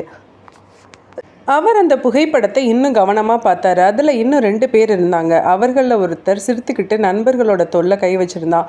இன்னொருத்தன் கொஞ்சம் பின்னாடி நின்றுட்டு இருந்தான். அவர்கள் 2 பேரோட முகங்களும் அரவிந்துக்கு புதிதாக இருந்தது. அவர் அந்த புகைப்படத்தை மெதுவாக மேஜை மேலே வச்சார். இவங்கெல்லாம் யாருன்னு உங்களுக்கு தெரியுமா அப்படின்னு மீனாவை நோக்கி கேட்டார். மீனா அழுது கொண்டே அந்த புகைப்படத்தை பார்த்தா. எல்லாருமே என்னோடய வீட்டுக்காரோட ஃப்ரெண்ட்ஸ் தான் சார். ஆனால் ரொம்பலாம் இப்போ கான்டாக்டில் இல்லை சார். அடிக்கடி பேசுவார், அருண், விஜய், மோகன்னு சொல்லிட்டு. அந்த பெயரை கேட்டவுடன் அரவிந்த் அந்த மனசில் பதிச்சுக்கிட்டாரு. அப்போ அந்த மற்றவர்களில் ஒருத்தர் அருண், இன்னொருத்தர் இவர் யாருன்னு தெரியுமா? இவர் பேர் சுரேஷ் சார். அரவிந்த் அந்த புகைப்படத்தை திரும்ப கையில் எடுத்தார். அது ஒரு சாதாரண கல்லூரி புகைப்படம் போல் இருந்தாலும் எதுதான் இப்போ இந்த மர்மத்தோட மையமாக மாறியிருந்தது. அந்த புகைப்படத்தில் இருந்த 5 பேரில் 3 பேர் ஏற்கனவே கொலை செய்யப்பட்டிருக்காங்க. அதாவது கதையில் இன்னும் 2 பேர் மீதம் இருக்காங்க. அந்த நேரத்தில் அரவிந்தோட மனசில் ஒரு எண்ணம் எழுந்தது. இந்த 2 பேரில் ஒருத்தன் தான் அடுத்த இலக்காக இருக்கலாம். அவர் உடனே தன்னோட நோட்டு புத்தகத்தில் அந்த பெயர்களை எழுதினார், அருண், சுரேஷ். இந்த 2 பேரும் இப்போ உயிரோடு இருக்காங்க. அவர்களை கண்டுபிடிப்பது இப்போ ரொம்ப ரொம்ப அவசியம். ஏன்னா கொலைகாரன் அவங்கள விடமாட்டான். அந்த நேரத்தில் மற்றொரு பகுதியில் ஒரு மனிதன் தனியாக தன்னோட வீட்டில் அமர்ந்துட்டு இருந்தான். அவன் பெயர் அருண். அவன் டேபிள் முன்னாடி ஒரு பழைய செய்தித்தாள் இருந்தது. அந்த செய்தித்தாளில் ஒரு சின்ன செய்தி இருந்தது. ரமேஸ்வரதன் கொலை செய்யப்பட்டார். அந்த செய்தியை அவன் திரும்ப திரும்ப படித்தான். அவனோட கையில் இருந்த காகிதம் மெதுவாக நடுங்கினது. அவனோட மனதில் ஒரு நினைவு எழ ஆரம்பிச்சது. பல வருடங்களுக்கு முன்னாடி நடந்த அந்த விஷயம், அந்த சிரிப்பு, அந்த கேலி. மேலும் அந்த மனிதன் அவமானத்தில் நின்றுட்டு இருந்தது. அந்த நினைவில் இருந்து அவன் திடீர்னு தலையை தூக்கினான். அவன் மெதுவாக தன்கிட்டயே சொன்னான், இல்லை, இது தற்செயல் இல்லை. அவனோட கண்களில் பயம் தெரிந்தது. ஏன்னா அவனோட மனசில் ஒரு உண்மை மட்டும் தெளிவாக இருந்தது. அவனே வந்திருக்கானா, இல்லை அவனுக்காக யாராவது பழி வாங்க வந்திருக்காங்களா? அதே நேரத்தில் நகரத்தின் இருட்டில் யாரோ ஒருத்தர் அமைதியாக நடந்துட்டு இருந்தார். அவரோட மனசில் ஒரே ஒரு எண்ணம் மட்டும், அந்த இரவை மறக்க முடியாத ஒரு மனுஷன். அந்த தேதி 17. விஜயோட வீட்டிலேருந்து இன்ஸ்பெக்டர் வெளியில் வந்தப்போ அவரோட மனசில் பலவிதமான கேள்விகள் ஓடிக்கிட்டு இருந்தது. அந்த பழைய புகைப்படம் இப்போது இந்த வழக்கின் மிக முக்கியமான ஆதாரமாக மாறியிருந்தது. ஒரு சாதாரண கல்லூரி நினைவு புகைப்படம் போல இருந்தாலும் அதில் மறைந்திருந்த உண்மை மிகவும் ஆழமானதாக இருக்கலாம் அப்படின்னு உணர்ந்தார். அந்த புகைப்படத்தில் இருந்த 5 நண்பர்களில் 3 பேர் ஏற்கனவே கொலை செய்யப்பட்டிருந்தாங்க. அதாவது இந்த கொலைகள் இன்னும் முடிவடையவில்லை. அவர் தன்னோட ஜீப்பில் உட்காந்தபடி அந்த புகைப்படத்தை திரும்ப பார்த்தாரு. அவர்களோட முகங்கள் இப்போது கடந்த கால நினைவுகளாக மாறிவிட்டது. மீதமுள்ள 2 பேர் மட்டும் இன்னும் உயிரோடு இருந்தாங்க, அருண், சுரேஷ். அவங்களில் யார் அடுத்த இலக்கு? அந்த கேள்வி அரவிந்தோட மனசில் தெளிவாக இருந்தது. அவர் உடனே தன்னோட உதவி அதிகாரியை அழைச்சாரு. இந்த 2 பேரோட தற்போதைய முகவரியை உடனே கண்டுபிடிக்கணும், அதுதான் இந்த கேஸுக்கு இப்போ அவசியம். சில நிமிடங்களில் தகவல் வந்தது. அருண் இன்னும் சென்னை நகரத்தில் தான் வசித்துட்டு வந்தான். அந்த தகவலை கேட்டவுடன் அரவிந்த் உடனே ஒரு முடிவுக்கு வந்தார். முதல்ல போய் அருணை சந்திக்கணும். ஏன்னா கொலைகாரன் அவரை விட முன்னாடி போயிடக்கூடாது. அதே நேரத்தில் நகரின் மற்றொரு பகுதியில் அருண் தன்னோட வீட்டில் அமைதியாக உட்காந்துட்டு இருந்தான்.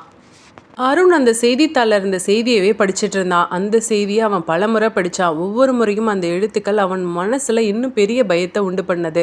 அவனோட கையில் இருந்த காகிதம் மெதுவாக நடுங்கினது. அவன் மெதுவாக எழுந்து ஜன்னல் பக்கத்தில் போனான். வெளியில் இருட்டு மட்டும்தான் இருந்தது. அந்த இருட்டில் ஏதோ மறைந்திருப்பது போல் அவனுக்கு தோன்றினது. கல்லூரியின் அந்த நாளை நினைச்சப்ப அருணோட மனசில் ஒரு குற்ற உணர்வு எழ ஆரம்பிச்சிருந்தது. அந்த சம்பவம் அப்போது அவர்களுக்கு ஒரு சின்ன விஷயம் போல தான் தோன்றினது. நண்பர்கள் செய்த ஒரு விளையாட்டான கேலி. ஆனால் அது அந்த இரவு ஒரு மனுஷனோட வாழ்க்கையை முழுவதுமாக உடைச்சிட்டது அப்படின்றத அவங்க யாரும் அப்போ புரிஞ்சு கொள்ளலை. அருண் மெதுவாக தன்கிட்டயே சொன்னான், அவன் இறந்துருப்பான்ல. ஆனால் அந்த வார்த்தையை சொன்ன உடனே அவனோட மனசில் ஒரு சந்தேகம் எழுந்தது. உண்மையிலேயே அவன் இறந்துட்டானா? இந்த பழிவாங்கல்லாம் அவனுக்காக தான் அப்படின்னா யார் இதெல்லாம் பண்ணுறது? ஏன்னா இப்போ நடக்கிற இந்த கொலைகள் எல்லாமே இவனோட கதையை தான் சொல்லிக்கிட்டு இருக்கு. அந்த நேரத்தில் அவன் வீட்டின் வெளியில் ஒரு மனிதன் அமைதியாக நின்றுட்டு இருந்தான். அவன் அந்த வீட்டை கவனமாக பார்த்துட்டு இருந்தான். அவனோட முகத்தில் எந்த கோபமும் இல்லை, எந்த பதட்டமும் இல்லை. அவனோட கண்களில் மட்டும் ஒரு நினைவு இருந்தது. பல வருடங்களுக்கு முன்பு நடந்த ஒரு சின்ன மனுஷனுக்கு செய்யப்பட்ட அவமானம். கல்லூரியில் அப்போது பேசப்பட்ட செய்தி அதுதான். அந்த சம்பவத்துக்கு பின்னாடி சுப்புராஜ் காணாமல் போனான். சில நாட்களில் அவன் தற்கொலை பண்ணிக்கிட்டான் அப்படின்ற ஒரு வதந்தி பரவுனது. அதுக்கு பின்னாடி அந்த விஷயம் மெதுவாக மறைந்து போனது. வாழ்க்கை முன்னாடி போனது. ஆனால் இப்போ நடக்கிற இந்த கொலைகள் அந்த பழைய நினைவுகளை திரும்ப உயிர்ப்பித்து விட்டன. அந்த நேரத்தில் அருணோட வீட்டுக்கு வெளியில் ஒரு மெதுவான சத்தம் கேட்டது. முதல்ல அருண் அதை கவனிக்கலை. ஆனால் அடுத்த சில வினாடிகள் கழித்து திரும்ப அதே சத்தம். யாரோ வெளியில் நடந்து போகிற சத்தம் போல. அருண் மெதுவாக எழுந்து கதவின் பக்கத்தில் போனார். சில நொடிகள் அவர் அமைதியாக நின்னார். அந்த அமைதியின் நடுவில் அவரோட இதய துடிப்பு கூட அவருக்கே கேட்கும் அளவுக்கு அதிகமாக இருந்தது. அருண் மெதுவாக கதவை திறந்தார். வெளியில் யாரும் இல்லை. அந்த தெரு இன்னும் அமைதியாக தான் இருந்தது. அவர் சுற்றி பார்த்தாரு. அந்த நேரத்தில் தெருவிளக்கின் மங்கலான ஒளியில் ஒரு மனுஷன் தூரத்தில் நின்றுட்டு இருந்தான். அவனோட முகம் தெளிவாக தெரியல. ஆனால் அந்த மனுஷன் அருணை நோக்கி அமைதியாக பார்த்துட்டு இருந்தான். அந்த பார்வையில் ஒரு விசித்திரமான அமைதி இருந்தது. அருணோட உடம்புல ஒரு குளிர்ச்சி ஓடுனது. அவர் மெதுவாக ஒரு அடிக்கு பின்னாடி போனான். யார் நீங்கள் அப்படின்னு கேட்டான். ஆனால் அந்த மனுஷன் எந்த பதிலும் சொல்லலை. அவன் அதே இடத்துல அங்கேயே நின்றுட்டு இருந்தான். அந்த நேரத்தில் அருணோட மனசில் ஒரு உண்மை மின்னல் போல தோணுது. அவனாக தான் இருப்போனோ? அந்த நினைவு அருணை முழுவதும் பயத்தில் ஆழ்த்தினது. அருண் இப்போ வேகமாக வந்து கதவை மூட முயன்ற அந்த வினாடியில் தான் அந்த மனிதன் இப்போ வேகமாக முன்னாடி வந்தான். அதுக்கு பிறகு நடந்தது சில வினாடிகள் தான். இப்போ அந்த தெரு திரும்ப அமைதியாகி விட்டது. அருணுக்கு இன்னும் திருமணமாகலை. சில நிமிடங்கள் கழித்து அந்த தெருவில் ஒரு ஜீப் வந்து நின்னது. அது இன்ஸ்பெக்டர் அரவிந்தோட ஜீப்பு தான். அவர் அந்த வீட்டுக்கு முன்னாடி வந்து இறங்கினார். வீட்டு கதவு பாதியாக திறந்திருந்தது. மெதுவாக உள்ளே போனார். அந்த வீட்டோட ஹாலோட தரையில் ஒரு மனுஷன் ரத்த வெள்ளத்தில் கிடந்த அருண்.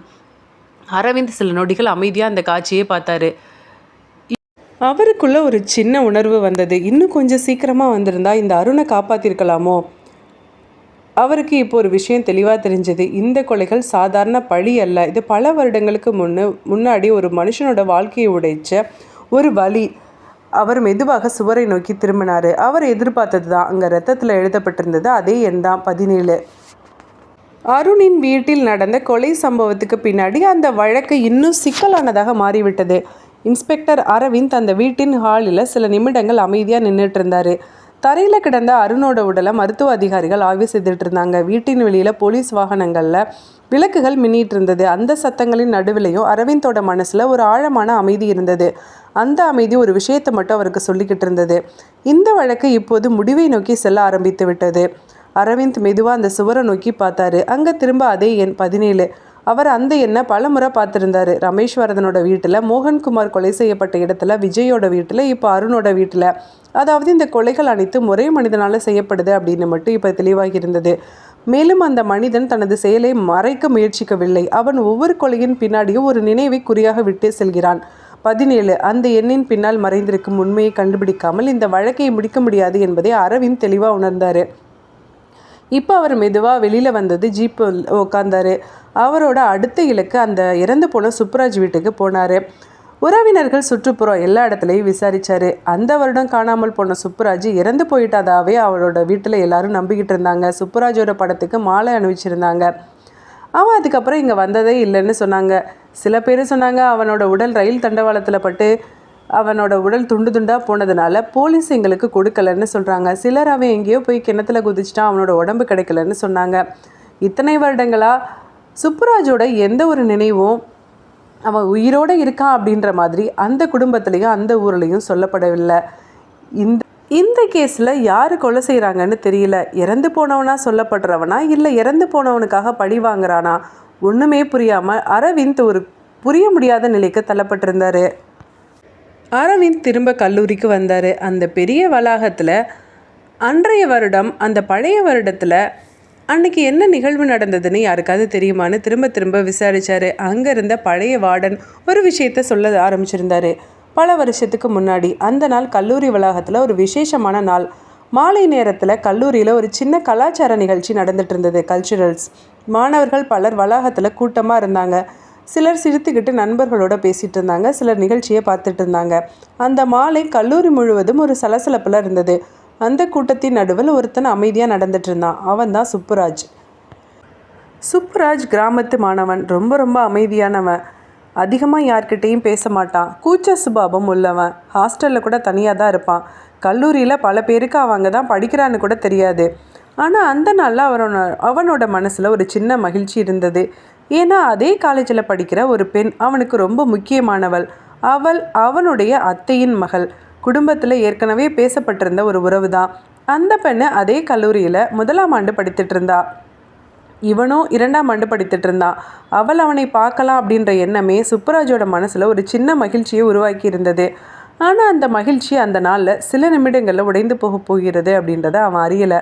அந்த நேரத்தில் கல்லூரி வளாகத்தில் மற்றொரு மூலையில் அந்த நண்பர்கள் கூட நின்றுட்டு இருந்தது. ரமேஷ், மோகன், விஜய், அருண், சுரேஷ். அவர்கள் கல்லூரியிலேயே ரொம்ப சத்தமாக இருக்கிறவங்க, எப்போதும் சேர்ந்து சுற்றுற நண்பர்கள். இப்போ அவர்கள் சுப்புராஜை பார்த்தாங்க. அவர்களில் ஒருத்தன் சிரித்தான். டேய், அந்த ஹாஸ்டல் ஃபெல்லோ வந்துட்டான்டா. மற்றவங்களும் சேர்ந்து சிரித்தாங்க. இப்போ அவங்க சுப்புராஜை அழைச்சாங்க. இங்கே வாடா. சுப்புராஜ் முதல்ல தயங்கினான். ஆனால் அவர்கள் தொடர்ந்து அழைத்ததுனால அவன் மெதுவாக அவங்க கிட்ட போனான். அவர்கள் அவனை சுற்றி நின்னாங்க. முதல்ல சில கேலி வார்த்தைகள். டான்ஸ் ஆட தெரியுமா? இப்படி ஆடு. பாட்டு பாட தெரியுமா? பாடு. தொடர்ந்துக்கிட்டே இருந்தது. இந்த ராகிங் கொஞ்சம் சீரியஸாக போய் அவனோட ஷர்ட்டை கழட்ட வச்சது. அதுக்கப்புறம் அவனோட பேண்ட்டை கழட்ட வச்சது. இவனுக்கு என்ன செய்கிறதுன்னு தெரியல. ஆனால் கண்களில் அவமானம். அவர்கள் சொன்னதெல்லாம் செஞ்சான். ஏன்னா இவங்க அந்த கல்லூரியில் ஃபைனல் இயர் ஸ்டூடெண்ட். அந்த நேரத்தில் அந்த இடம் வழியாக வந்த மகளிர் விடுதி மாணவிகள் நடந்து போனாங்க. அவர்களில் ஒருத்தி திடீர்னு நின்றுட்டா. அவள் தான் அந்த பெண்ணு. அவள் சுப்புராஜை பார்த்தவ. அவள் அந்த காட்சியை முழுவதும் பார்த்தா. அவள் வேற யாரும் இல்லை, சுப்புராஜோட அத்தை பொண்ணு. சுப்புராஜ் அவமானப்படுத்தப்படுவது, அவனை சுற்றி சிரிக்கிற அந்த 5 பேர். இன்னும் கல்லூரியில் நிறைய பேர் பார்த்து சுப்புராஜை பார்த்து சிரித்தாங்க. அந்த நொடியில் சுப்புராஜோட கண்கள் அவளை பார்த்தது. அந்த பார்வையில் அவனோட வாழ்க்கையின் மிகப்பெரிய அவமானமே இருந்தது. அவன் மனசில் இப்போ ஒரே ஒரு எண்ணம் மட்டும்தான். அவ்வளோதான், எல்லாமே முடிஞ்சது. அவன் மெதுவாக அந்த இடத்துல இருந்து நகர்ந்து போனான். அந்த 5 பேரும் இன்னும் சிரிச்சிட்டு இருந்தாங்க. கல்லூரியில் இன்னும் சில பேரும் சிரிச்சிட்டு இருந்தாங்க. இது அவங்களுக்கு ஒரு விளையாட்டு. ஆனால் சுப்புராஜோட மனசில் அப்போது அது ஒரு முடிவு. அந்த இரவு ஹாஸ்டலில் திரும்ப அவனை அழைச்சாங்க. திரும்ப அறையில் அதே சிரிப்பு, திரும்ப கேலி, திரும்ப அவமானம். அந்த இரவு முடிந்தப்போ சுப்புராஜோட மனசில் ஒரு உண்மை மட்டும் இருந்தது. அவனோட வாழ்க்கை இங்கேயே முடிந்து விட்டது. அடுத்த நாள் முதல் சுப்புராஜை ஹாஸ்டலில் யாரும் பார்க்கல. சில நாட்கள் கல்லூரியில் ஒரு செய்தி பரவுனது. சுப்புராஜ் தற்கொலை செஞ்சுக்கிட்டான். அந்த செய்தி சில நாட்கள் பேசப்பட்டது. அதுக்கப்புறம் அந்த விஷயம் மறைஞ்சு போனது. வாழ்க்கை முன்னாடி போனது. இந்த ஃப்ளாஷ்பேக்கை அரவிந்த் தெரிஞ்சுக்கிட்டாரு. சுப்புராஜ் ரொம்ப கடினமான அவமானப்படுத்தப்பட்டதுனால தான் தற்கொலை செஞ்சுக்கிட்டான் அப்படின்னா, இப்போது அதுக்காக பழி வாங்குறது யார் அப்படின்ற உண்மையை தேட வேண்டிய முக்கியமான கட்டத்தில் அரவிந்த் வந்து நின்னார். சில நேரங்களில் ஒரு வழக்கோட உண்மை திடீர்னு வெளிச்சமாக தெரியாது. அது மெதுவாக ஒவ்வொரு சிறிய ஆதாரத்தின் மூலமும் உருவாகும். இப்போது அந்த பழைய வார்டன் சொன்ன வரிகளில் இருந்து அரவிந்த் தெளிவாக உணர்ந்தார். அது பல வருடங்கள் உள்ளுக்குள் சுமந்து வச்சுருந்த ஒரு உடைந்த வாழ்க்கையோட நினைவு. இப்போ அவர் அந்த கல்லூரி வளாகத்தின் முன்னாடி நின்று சில நொடிகள் அந்த இடத்த பார்த்தாரு. அந்த வளாகத்தில் இப்போ மாணவர்கள் வழக்கம் போல் நடந்துட்டு இருந்தாங்க. சிலர் சிரிச்சுக்கிட்டு நண்பர்களோட பேசிகிட்டு இருந்தாங்க. சிலர் தங்கள் வகுப்புகளுக்கு விரைந்து ஓடிக்கிட்டு இருந்தாங்க. அவர்களுக்கு இந்த இடத்தில் பல வருடங்களுக்கு முன்பு நடந்த அந்த இருண்ட சம்பவம் பற்றி எந்த அறிமுகமும் இல்லை. ஆனால் அரவிந்தோட மனசில் அந்த காட்சி இன்னும் தெளிவாக இருந்தது. ஜூலை 17 அந்த நாள் தான் எல்லாத்துக்கும் ஆரம்பம். அவர் மெதுவாக இப்போ ஜீப்பில் உட்காந்தாரு. ஜீப் இப்போ கல்லூரி வளாகத்தை விட்டு நகர தொடங்கினது. ஜன்னலின் வழியாக வெளியில் பார்த்தபடி அரவிந்த் தன்னோட எண்ணங்களை ஒழுங்குபடுத்த முயன்றார். இந்த வழக்கில் ஒரு விஷயம் மட்டும் இப்போ அவருக்கு தெளிவாகி விட்டது.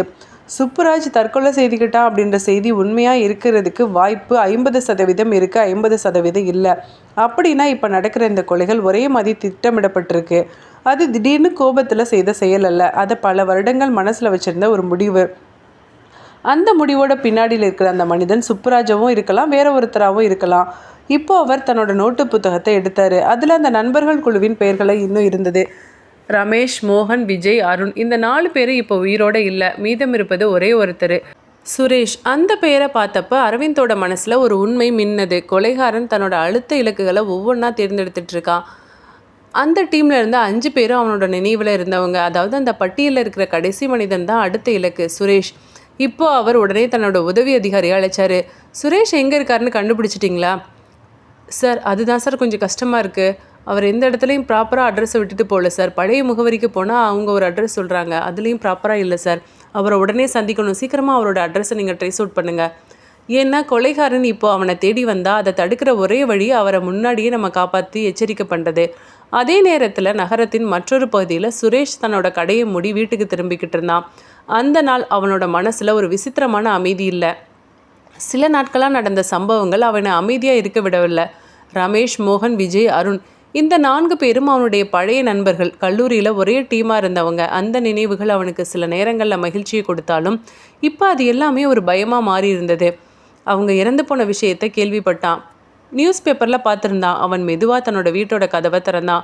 வீட்டுக்கு உள்ள அமைதி. அவன் விளக்க போட்டான். அவனோட மனைவி அவனோட அம்மா வீட்டுக்கு போயிருந்தா. இவங்க 2 பேருக்கும் குழந்தை இல்லை. பல வருடம் திருமணம் ஆனாலும் 2 பேருக்கும் அடிக்கடி சண்டையும் சச்சரவுகளும் வந்துட்டு இருந்தது. இப்போ கூட மனைவி கோவிச்சிட்டு தான் அவனோட அம்மா வீட்டுக்கு போயிருந்தா. அந்த அமைதியான வீட்டில் அவன் காலடி சத்தம் மட்டும்தான் கேட்டது. அவன் சோஃபாவில் உட்காந்து சில நொடிகள் அமைதியாக இருந்தான். அந்த நேரத்தில் அவனோட மனசில் ஒரு பழைய நினைவு திரும்ப எழ ஆரம்பிச்சிருந்தது. அந்த சிரிப்பு, அந்த அவமானத்துக்கு நடுவில் ஒருத்தர் அமைதியாக நின்றுட்டு இருந்தது, சுப்புராஜ். அந்த நினைவு வந்த நொடியில் சுரேஷோட உடம்புல ஒரு குளிர்ச்சி ஓடுனது. அவன் மெதுவாக தன்கிட்டயே சொன்னான், இல்லை அவனாக இருக்காது, அவன் இறந்துட்டான். ஆனால் அந்த வார்த்தைகள் அவனோட மனசில் நம்பிக்கையை உருவாக்கலை. ஏன்னா இப்போ நடக்கிற சம்பவங்கள் எல்லாம் ஒரே கதையை தான் சொல்லிக்கிட்டு இருந்தது. அதே நேரத்தில் அந்த வீட்டோட வெளியில் ஒரு நிழல் மெதுவாக நகர்ந்தது. அந்த இரவு சென்னை நகரத்தின் மேலே ஒரு கனமான அமைதி பரவி இருந்தது போல இருந்தது. மாலை நேரத்தில் பெய்த மழையின் காரணமாக சாலைகள் இன்னும் ஈரமாக இருந்தன. தெருவிளக்குகளின் மங்கலான ஒளி அந்த சாலைகளின் மீது விழுந்து நீண்ட நிலங்களை உருவாக்கிட்டு இருந்தது. நகரத்தின் பல பகுதிகளில் மக்கள் தங்கள் வீடுகளுக்குள் சென்று அமைதியாக இருந்தார்கள். ஆனால் அந்த அமைதியான இரவின் நடுவில் சில இடங்களில் மட்டும் பதட்டம். அந்த பதட்டம் ஒரே ஒரு மனிதனின் வாழ்க்கையை சுற்றிக்கிட்டு இருந்தது. அவர்தான் சுரேஷ். அந்த நாள் முழுவதும் அவரோட மனசில் ஒரு விசித்திரமான பயம் இருந்தது. கடந்த சில நாட்களில் நடந்த சம்பவங்கள் அவரை அமைதியாக இருக்க விடலை. முதல்ல ரமேஷ், அதுக்கப்புறம் மோகன், அதுக்கப்புறம் விஜய், அதுக்கப்புறம் அருண், இந்த 4 பேரும் நண்பர்கள். இப்போது சுரேஷ் தன்னோட வீட்டோட ஹாலில் அமைதியாக உட்காந்துட்டு இருந்தார். வீட்டுக்கு உள்ள ஒரு கனமான அமைதி இருந்தது. சுவரில் இருந்த கடிகாரம் மெதுவாக ஓடுற சத்தம் மட்டும் அந்த அமைதியை உடைச்சிட்டு இருந்தது. சில நிமிடங்கள் அவர் அங்கேயே அமைதியாக உட்காந்துட்டு இருந்தார். ஆனால் அவரோட மனசில் ஓடின நினைவுகள் அவர் அமைதியாக இருக்க விடலை. அந்த நினைவுகள் எல்லாமே ஒரே இடத்துல தான் முடிந்தன. கல்லூரி, பல வருடங்களுக்கு முன்னாடி நடந்த அந்த இரவு. அதே காட்சி தான் திரும்ப திரும்ப வந்தது. ஏன்னா இப்போ நடந்துகிட்டு இருக்க கொலைகள் எல்லாம் அதுக்கு தான் மையமாக இருந்தது. அந்த நேரத்தில் அந்த வீட்டுக்கு வெளியில் ஒரு மெதுவான சத்தம் கேட்டது. முதல்ல அதை சுரேஷ் கவனிக்கலை. ஆனால் சில வினாடிகள் கழித்து திரும்ப அதே சத்தம். யாரோ வெளியில் நடந்து போகிறது போல் சத்தம். சுரேஷ் இப்போ மெதுவாக எழுந்து ஜன்னல் பக்கத்தில் போய் நின்னார். வெளியில் இருட்டு. தெருவிளக்கோட மங்கலான ஒளியில் அந்த தெரு வெறுமையாக இருந்தது. ஆனால் அந்த அமைதியில் ஏதோ மறைந்திருப்பது போல் அவருக்கு தோன்றினது. அவர் மெதுவாக கதவுக்கு பக்கத்தில் போனாது. அவரோட இதய துடிப்பு ரொம்ப அதிகமாக இருந்தது. அவர் கதவை திறந்தார். ஆனால் வெளியில் யாரும் இல்லை. ஒரு நிமிஷம் வெளியில் நின்று பார்த்தாரு. அதே நேரத்தில் தெருவிளக்கின் மங்கலான ஒளியில் ஒரு மனுஷன் தூரத்தில் நின்றுட்டு இருந்தான். அவனோட முகம் தெளிவாக தெரியலை. ஆனால் அந்த மனுஷன் அங்கேயே அமைதியாக நின்றுட்டு இருந்தான். அவன் மெதுவாக முன்னாடி நடந்தான். சுரேஷோட உடம்புல ஒரு குளிர்ச்சி ஓடுனது. இப்போது சுரேஷும் ஒரு க்யூரியாசிட்டியில் முன்னாடி போனார். யார் நீங்கள் அப்படின்னு அவர் கேட்டார். அந்த மனுஷன் எந்த பதிலும் சொல்லலை. அவன் மெதுவாக முன்னாடி வந்தான். அந்த நேரத்தில் அவனோட முகம் வெளிச்சத்தில் தெளிவாக தெரிய ஆரம்பிச்சது. அந்த முகத்தை பார்த்த நொடியில் சுரேஷோட கண்கள் பெரிதாக திறந்தன. அவரோட உதடுகள் மெதுவாக நடுங்கின. அவரோட வாயிலிருந்து ஒரு வார்த்தை மட்டும் வெளியில் வந்தது, சுப்புராஜ் நீயா? அந்த மனுஷன் சில வினாடிகள் அமைதியாக அவனை பார்த்தாரு. அவனோட முகத்தில் கோபம் இல்லை, ஆனால் அவனோட கண்களில் ஒரு வலி இருந்தது. சுரேஷின் வாயிலிருந்து அந்த பெயர் வெளியில் வந்த நொடியில் அந்த இரவு இன்னும் கனமாக மாறினது. சுப்புராஜ். அந்த பெயரை கேட்டதும் அந்த மனுஷன் மெதுவாக சிரித்தான். அந்த சிரிப்பு சத்தமாக இல்லை, ஆனால் அந்த அமைதியான இரவில் அது ரொம்பவும் தெளிவாக கேட்கப்பட்டது. பல வருடங்களுக்கு முன்பு ஒரு முறை கேட்ட சிரிப்பு போல் அந்த சத்தம் சுரேஷோட மனசில் ஒரு பழைய நினைவை எழுப்பினது. அந்த மனிதன் மெதுவாக முன்னாடி வந்தான். தெருவிளக்கின் மங்கலான ஒளி அவன் முகத்தின் மீது விழுந்தது. அந்த முகத்தை பார்த்தப்ப சுரேஷோட சந்தேகம் இன்னும் முழுமையாக உறுதியாகிவிட்டது. அவன்தான் பல வருடங்களுக்கு முன்னாடி அந்த ஹாஸ்டல் அறையில் அமைதியாக நின்றுட்டு இருந்த அதே மனுஷன்தான் சுப்புராஜ். அந்த கல்லூரி வளாகத்தில் ஆடைகள் களையப்பட்ட நிலையில் நின்றுட்டு இருந்த அதே மனுஷன்தான் சுப்புராஜ். அவன் முகத்தில் இப்போ வேற ஒரு அமைதி இருந்தது. அந்த அமைதி ஒரு சாதாரண மனுஷனோட அமைதி அல்ல, பல வருஷங்கள் உள்ளுக்குள் வைத்திருந்த நினைவுகளை சுமந்த ஒரு மனுஷனோட அமைதி. சுரேஷ் இப்போ மெதுவாக பின்வாங்கினான். அவரோட குரல் நடுங்கினது. சுப்புராஜ், நீ செத்துட்ட அப்படின்னு அந்த வாக்கியத்தை முடிக்க முடியல. சுப்புராஜ் மெதுவாக அவரை பார்த்தான். அதுதானே நீங்கள் எல்லாமே நினச்சிங்க? சுப்புராஜோட குரல் ரொம்ப அமைதியாக இருந்தது. ஆனால் அந்த அமைதியின் பின்னாடி ஒரு கனமான நினைவு இருந்தது. நான் செத்துட்டேன் அப்படின்னு நினச்சதுனால தானே உங்களோட வாழ்க்கையை நீங்கள் எளிதாக இருக்கும் அப்படின்னு நினச்சிங்க. சுரேஷோட மனசில் பயம் இப்போ முழுவதும் பரவி விட்டது. சுரேஷ் மெதுவாக கேட்டார், அப்போது ரமேஷ், மோகன், அருண், விஜய் எல்லாரையும் நீ தான் கொன்னியா? சுப்புராஜ் அவரோட கேள்வியை முடிக்க விடாமல் மெதுவாக சொன்னார். ஆமாம். அந்த ஒரு வார்த்தை அந்த இரவில் ஒரு தீர்ப்பு போல ஒலித்தது. சுரேஷோட இதயம் வேகமாக துடித்தது. பழி வாங்குறதுக்கு தான் அதெல்லாம் பண்ணையா? சுப்புராஜ் சில நொடிகள் அமைதியாக நின்னார். அவரோட கண்கள் அந்த இருட்டில் எங்கேயோ தொலைவில் பார்த்தது போல் இருந்தது. அதுக்கப்புறம் மெதுவாக சொன்னார், நீங்கள்லாம் அந்த நாளை மறந்துட்டீங்கல்ல? அவரோட குரலில் இப்போ ஒரு கனமான நினைவு இருந்தது. ஆனால் நான் மறக்கலையே. சுரேஷ் மனசில் அந்த காட்சி திரும்ப தோன்றினது. அந்த சிரிப்பு, அந்த கேலி, அந்த ட்ரெஸ்ஸு களையப்பட்ட அந்த விஷயம். ஜூலை 17. அவர் மெதுவாக தலையை குனிஞ்சார். அவரோட குரல் இன்னும் மெதுவாக உடைஞ்சுது. ஆமாம், அது ஒரு சின்ன தப்பு தானே? சுப்புராஜ் மெதுவாக தலையசைச்சார். ஆமாம், ஒரு சின்ன தப்பு தான் இல்லை. அவர் சில நொடிகள் அமைதியாக இருந்தார். அதுக்கப்புறம் மெதுவாக சொன்னார், ஆனால் அது என்னோடய வாழ்க்கையே முடிச்சிருச்சே. அவரோட கண்கள் நேராக சுரேஷை பார்த்தது. என்னோடய வாழ்க்கையை முழுசும் உடைச்சிட்டது. அந்த வார்த்தைகள் அந்த இரவில் கனமாக விழுந்தது. அதே நேரத்தில் அந்த தெருவை நோக்கி ஒரு ஜீப் வேகமாக வந்துட்டு இருந்தது. அது இன்ஸ்பெக்டர் அரவிந்தோட ஜீப். அவரோட மனசில் இப்போ ஒரு விஷயம் மட்டும் இருந்தது. அவர் தாமதமாகிவிடக்கூடாது. ஏன்னா இந்த இரவு இந்த கதையோட கடைசி இரவாக கூட இருக்கும். அந்த இரவு தெருவின் அமைதி இன்னும் கனமாக இருந்தது. சுரேஷ் வீட்டோட முன்னாடி நின்றுட்டு இருந்த அந்த 2 மனுஷர்களுக்கு நடுவில் ஒரு நீண்ட அமைதி நிலவுனது. தெருவிளக்கின் மங்கலான ஒளி அவர்களின் நிழல்களை சாலையின் மீது நீட்டிட்டு இருந்தது. அந்த நிழல்களில் கடந்த காலத்தின் நினைவுகள் மறந்து கிடந்தது போல இருந்தது.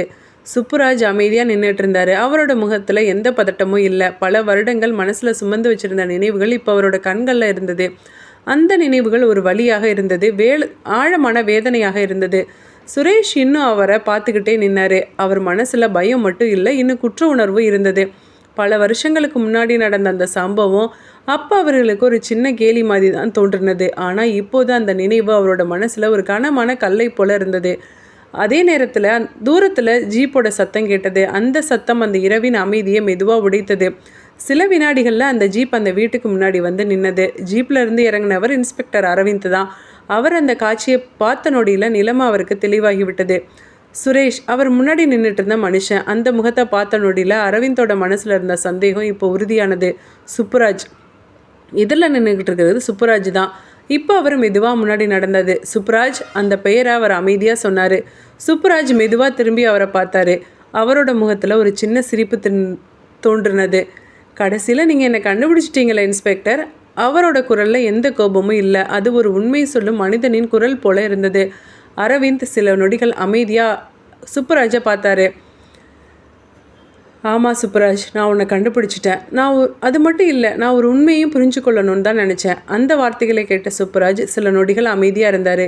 இப்போ மெதுவாக சிரித்தார். உண்மையா? என்ன உண்மை இன்ஸ்பெக்டர்?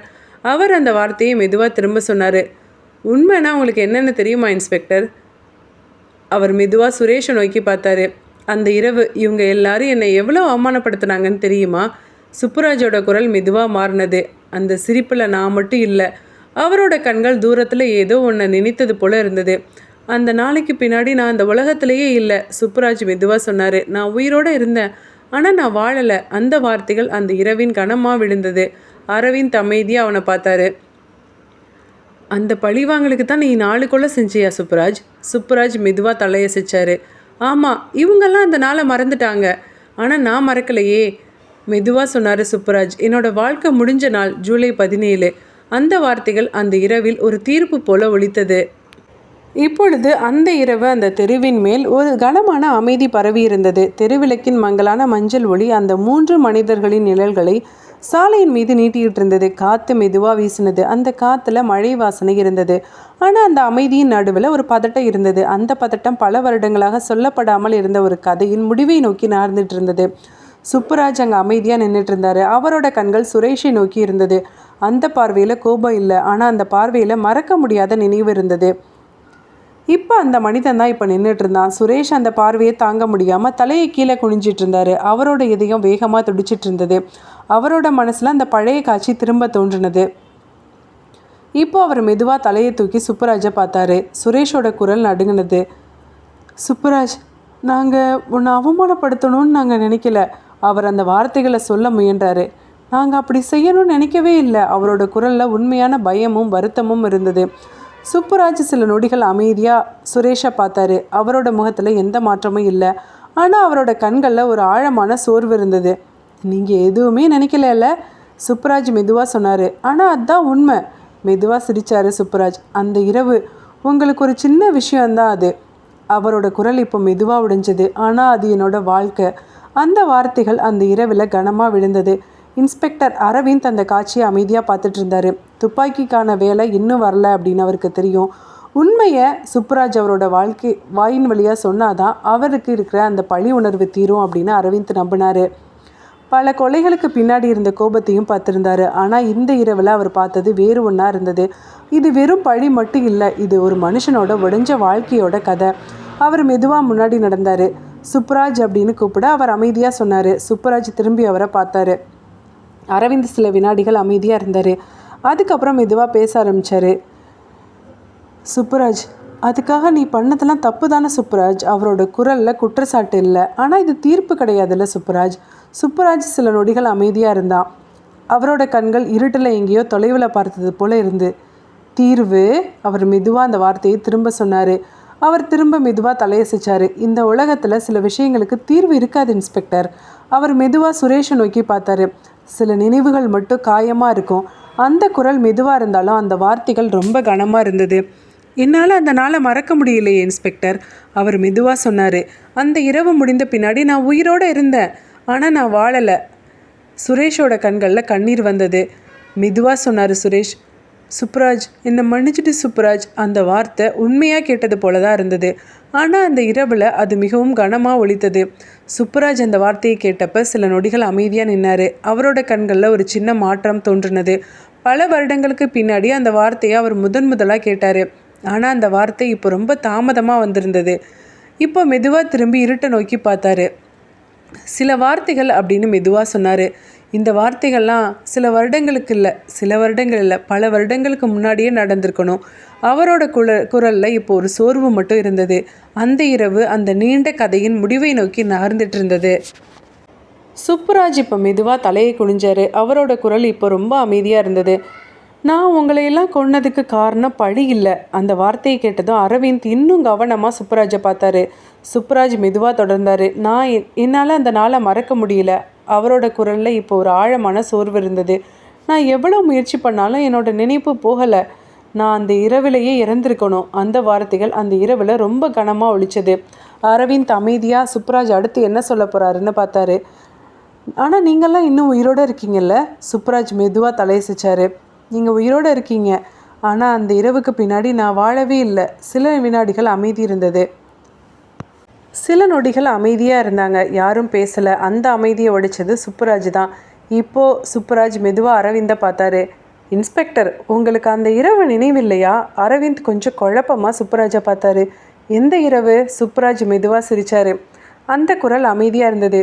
அந்த ஹாஸ்டல், 3வது மாடி, அந்த அறை. அவர் மெதுவாக அந்த தேதியை சொன்னான். ஜூலை 17. அந்த வார்த்தை அந்த இரவில் கனமாக ஒலித்தது. அரவிந்த் சில நொடிகள் அமைதியாக நின்னார். சுப்புராஜ் மெதுவாக தொடர்ந்தார். அந்த இரவு என்னை ஹாஸ்டலில் இவங்க எல்லாம் திரும்ப கிண்டல் பண்ணாங்க. அந்த அறைக்கு அன்னைக்கு இரவு அந்த அறைக்கு என்னோட சீனியர் ஒருத்தர் வந்தார். சுப்புராஜோட குரல் மெதுவாக இருந்தாலும் அந்த வார்த்தைகள் நேராக அரவிந்தோட மனசை தாக்குனது. அவர் உள்ளே போதும் போதும் போங்க எல்லாரும் அப்படின்னு சொல்லி அந்த சண்டையை நிறுத்தினார். சுப்புராஜ் சில நொடிகள் அமைதியாக இருந்தார். அதுக்கப்புறம் மெதுவாக சொன்னார். அந்த சீனியர் வேறு யாரும் இல்லை இன்ஸ்பெக்டர், நீங்கள் தான். அந்த வார்த்தையை கேட்ட நொடியில் அரவிந்தோட முகத்தில் ஒரு மாற்றம் தெரிந்தது. அவரோட மனசில் ஒரு பழைய நினைவு இப்போ மெதுவாக எழ ஆரம்பிச்சிருந்தது. பல வருஷங்களுக்கு முன்னாடி அதே கல்லூரி, அதே ஹாஸ்டல். அங்கே தான் அரவிந்த் பிஜி படிச்சுட்டு இருந்தார். அந்த கல்ச்சுரல்ஸ் அப்போது நிறைய மாணவர்கள் ஒருத்தனை பார்த்து கிண்டல் பண்ணிகிட்டு இருந்தாங்க. அந்த மாணவன் அமைதியாக நடுவில் நின்றுட்டு இருந்தான். திரும்ப அவனை ஹாஸ்டல்லையும் கிண்டல் பண்ணிகிட்டு இருந்தாங்க. இப்போது சீனியர் அப்படின்ற முறையில் அரவிந்த் அறைக்குள்ளே வந்து போதும் போதும் டைம் அதெல்லாம் சாப்பிட போங்க அப்படின்னு சொல்லி அந்த சண்டையை நிறுத்திட்டு வெளியில் போயிருந்தார். அவருக்கு அப்பொழுது அது ஒரு சாதாரண ராகிங் மாதிரி தான் தோன்றுனது. அவரையே அறியாமல் அவரும் இந்த விஷயத்தில் இன்வால்வ் ஆகிருக்கிறது அவருக்கு இப்போ தான் புரிஞ்சது. ஆனால் அந்த இரவு ஒரு மனுஷனோட வாழ்க்கையை உடைச்சி விட்டது அப்படின்னு அரவிந்த் அப்போ புரிஞ்சு கொள்ளவில்லை. அந்த நினைவு முழுவதும் திரும்பி வந்தப்போ அரவிந்த் மெதுவாக தலையை குனிஞ்சார். சுப்புராஜ் அமைதியாக அவனை பார்த்தாரு. அன்னைக்கு காலேஜில் என்ன நடந்துச்சுன்னு உங்களுக்கு தெரியாது, ஆனால் திரும்ப ஹாஸ்டலில் இவங்க எல்லாம் சேர்ந்து என்னை கிண்டல் பண்ணப்போ நீங்கள் தான் என்னோடய ரூமுக்கு வந்தீங்க. சுப்புராஜ் மெதுவாக சொன்னார். ஆனால் உங்களுக்கு என்ன யாருன்னே தெரியாது. அந்த வார்த்தைகள் அந்த இரவில் இன்னும் கனமாக விழுந்தது. சுரேஷ் அந்த காட்சியை பார்த்தப்போ அவனோட மனசில் இன்னும் அதிகமான பயம் பரவுனது. அவன் இப்போ புரிஞ்சுக்கிட்டான், இந்த கதை வெறும் பழி பற்றியது மட்டும் இல்லை, பல வருடங்களுக்கு முன்னாடி காயம்பட்ட ஒரு மனுஷனோட பலி.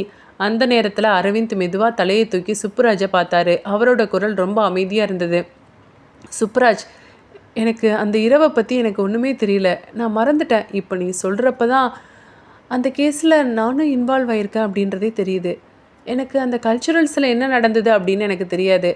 ஆனால் பக்கத்தில் இருக்க பசங்கள்லாம் அன்றைக்கி சொன்னாங்க, கல்ச்சுரல்ஸ் அப்போது ஒரு பையனை ராகிங் பண்ணுறாங்கன்னு. எனக்கு யார் என்னன்னெலாம் தெரியாது. அதனால் வந்து நான் காம்ப்ரமைஸ் பண்ணி அனுப்பி வச்சேன். அதுதான் எனக்கு ஞாபகத்தில் இருக்குது. அது நீங்கள் தான் அப்படின்றது இப்போ தான் எனக்கு தெரியுது, அவர் மெதுவாக சொன்னார். ஆனால் நீ அதை மறக்கவே இல்லை. அந்த இரவு ஒரு பழைய உண்மை திரும்ப உயிர்ப்பிக்கப்பட்ட இரவாக மாறினது. அரவிந்த் இப்போ சுப்புராஜை நோக்கி கேட்டார், அதுக்கப்புறம் நீ எங்கே போன? என்ன ஆச்சு உனக்கு? ஏன் இப்படி கடைசியில் பழி வாங்குறதுக்காக 4 கொலையை செஞ்சுட்டு வந்து நிற்கிற சுப்புராஜ்? என்ன தான் வேணும் உனக்கு? என்ன தான் நடந்துச்சு அதுக்கப்புறம்? அந்த நாளை என்னால் மறக்க முடியல இன்ஸ்பெக்டர். எவ்வளவு தூரம் நான் போனாலும் அது என்னை விட்டு போகவே இல்லை. அவன் மெதுவாக தலையை தூக்கி வானத்தை பார்த்தான். அவ தான் என்னோடய வாழ்க்கையில் எல்லாமே. அவள் என்னை அந்த கோலத்தில் அவமானப்பட்டு பார்த்த பின்னாடி, நான் உயிருக்கு உயிராக நேசித்த பொண்ணு முன்னாடி நான் அவமானப்பட்டு நின்னதே என்னால் சகிச்சிக்கவே முடியல. அவளோட நான் எப்படி வாழ முடியும்? என்னோடய வாழ்க்கையே அவள் தான் அப்படின்னு இருந்தப்போ அவள் முன்னாடி நான் கூனி குறுகி என்னால் வாழ்கிறதுக்கு விருப்பமே இல்லை. சாகவும் எனக்கு பயமாக இருந்தது. நான் என் குடும்பத்தை விட்டு போனேன், அவளை விட்டு போனேன், அந்த ஊரை விட்டு போனேன், இந்த நினைப்பை விட்டு போனேன். நான் எவ்வளவு தூரம் போனாலும் அந்த நாள் என்னை விட்டு போகவே இல்லை. ஒவ்வொரு இரவும் நான் அழுதேன். நான் உருகி உருகி காதலிச்சேன் என்னை அவளுக்காக. அவள் முன்னாடி நான் இவ்வளோ அவமானப்பட்டுட்டேனே. அவள் என்னை என்ன நினச்சிருப்பா? இப்போவும் அவள் என்னை காதலிக்கிறாளா? என்னை அவமானமாக நினைப்பாளா? இல்லை என்னை கையால் ஆகாதவனாக நினைப்பாளா? இந்த உணர்ச்சி தான் என்னை ரொம்ப ரொம்ப கூனி குறுக வச்சது. என் குடும்பத்துக்கெல்லாம் நான் உயிரோடு இருக்கேன்னே தெரியாது. சில நொடிகள் அமைதி. அந்த அமைதியில் சுப்புராஜோட வாழ்க்கை முழுவதும் இருந்த வெறுமை தெரிந்தது. அந்த சமயத்தில் நான் ஒவ்வொரு ஊர்லேருந்து இன்னொரு ஊருக்கு போய்கிட்டு தான் இருந்தேன்.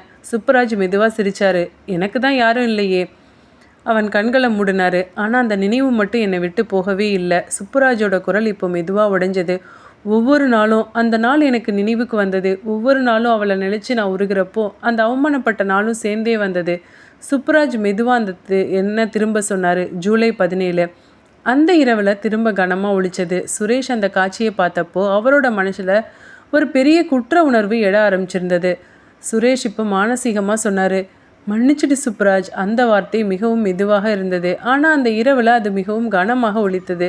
சுப்புராஜ் அவரை சில வினாடிகள் அமைதியாக பார்த்தாரு. அவரோட முகத்தில் ஒரு சோர்வு மட்டும் இருந்தது. இதெல்லாம் நீங்கள் என்னை காயப்படுத்துறதுக்கு முன்னாடி யோசிச்சிருக்கணும். அந்த இரவு ஒரு பழைய காயம் திரும்ப திறக்கப்பட்ட இரவாக மாறியிருந்தது. அந்த நேரத்தில் சுப்புராஜ் மெதுவாக தலையை தூக்கி சுரேஷை பார்த்தாரு. அவரோட கண்களில் இப்போ ஒரு மாற்றம் இருந்தது. சுப்புராஜ் மெதுவாக ஒரு அடி முன்னாடி நடந்தார். சுரேஷ் ஒரு அடிக்கு பின்னாடி போனார். சுப்புராஜ், அவர் பயத்தில் சொன்னார். சுப்புராஜ் அவரை பார்த்துக்கிட்டே இருந்தார். நீ அந்த நாளை மறந்துட்ட சுரேஷ். இப்போ சுப்புராஜோட குரல் மாறி இருந்தது. அவரோட குரலில் இப்போ ஒரு ஆழமான கோபம் இருந்தது. அதை நான் மறக்கவே இல்லை.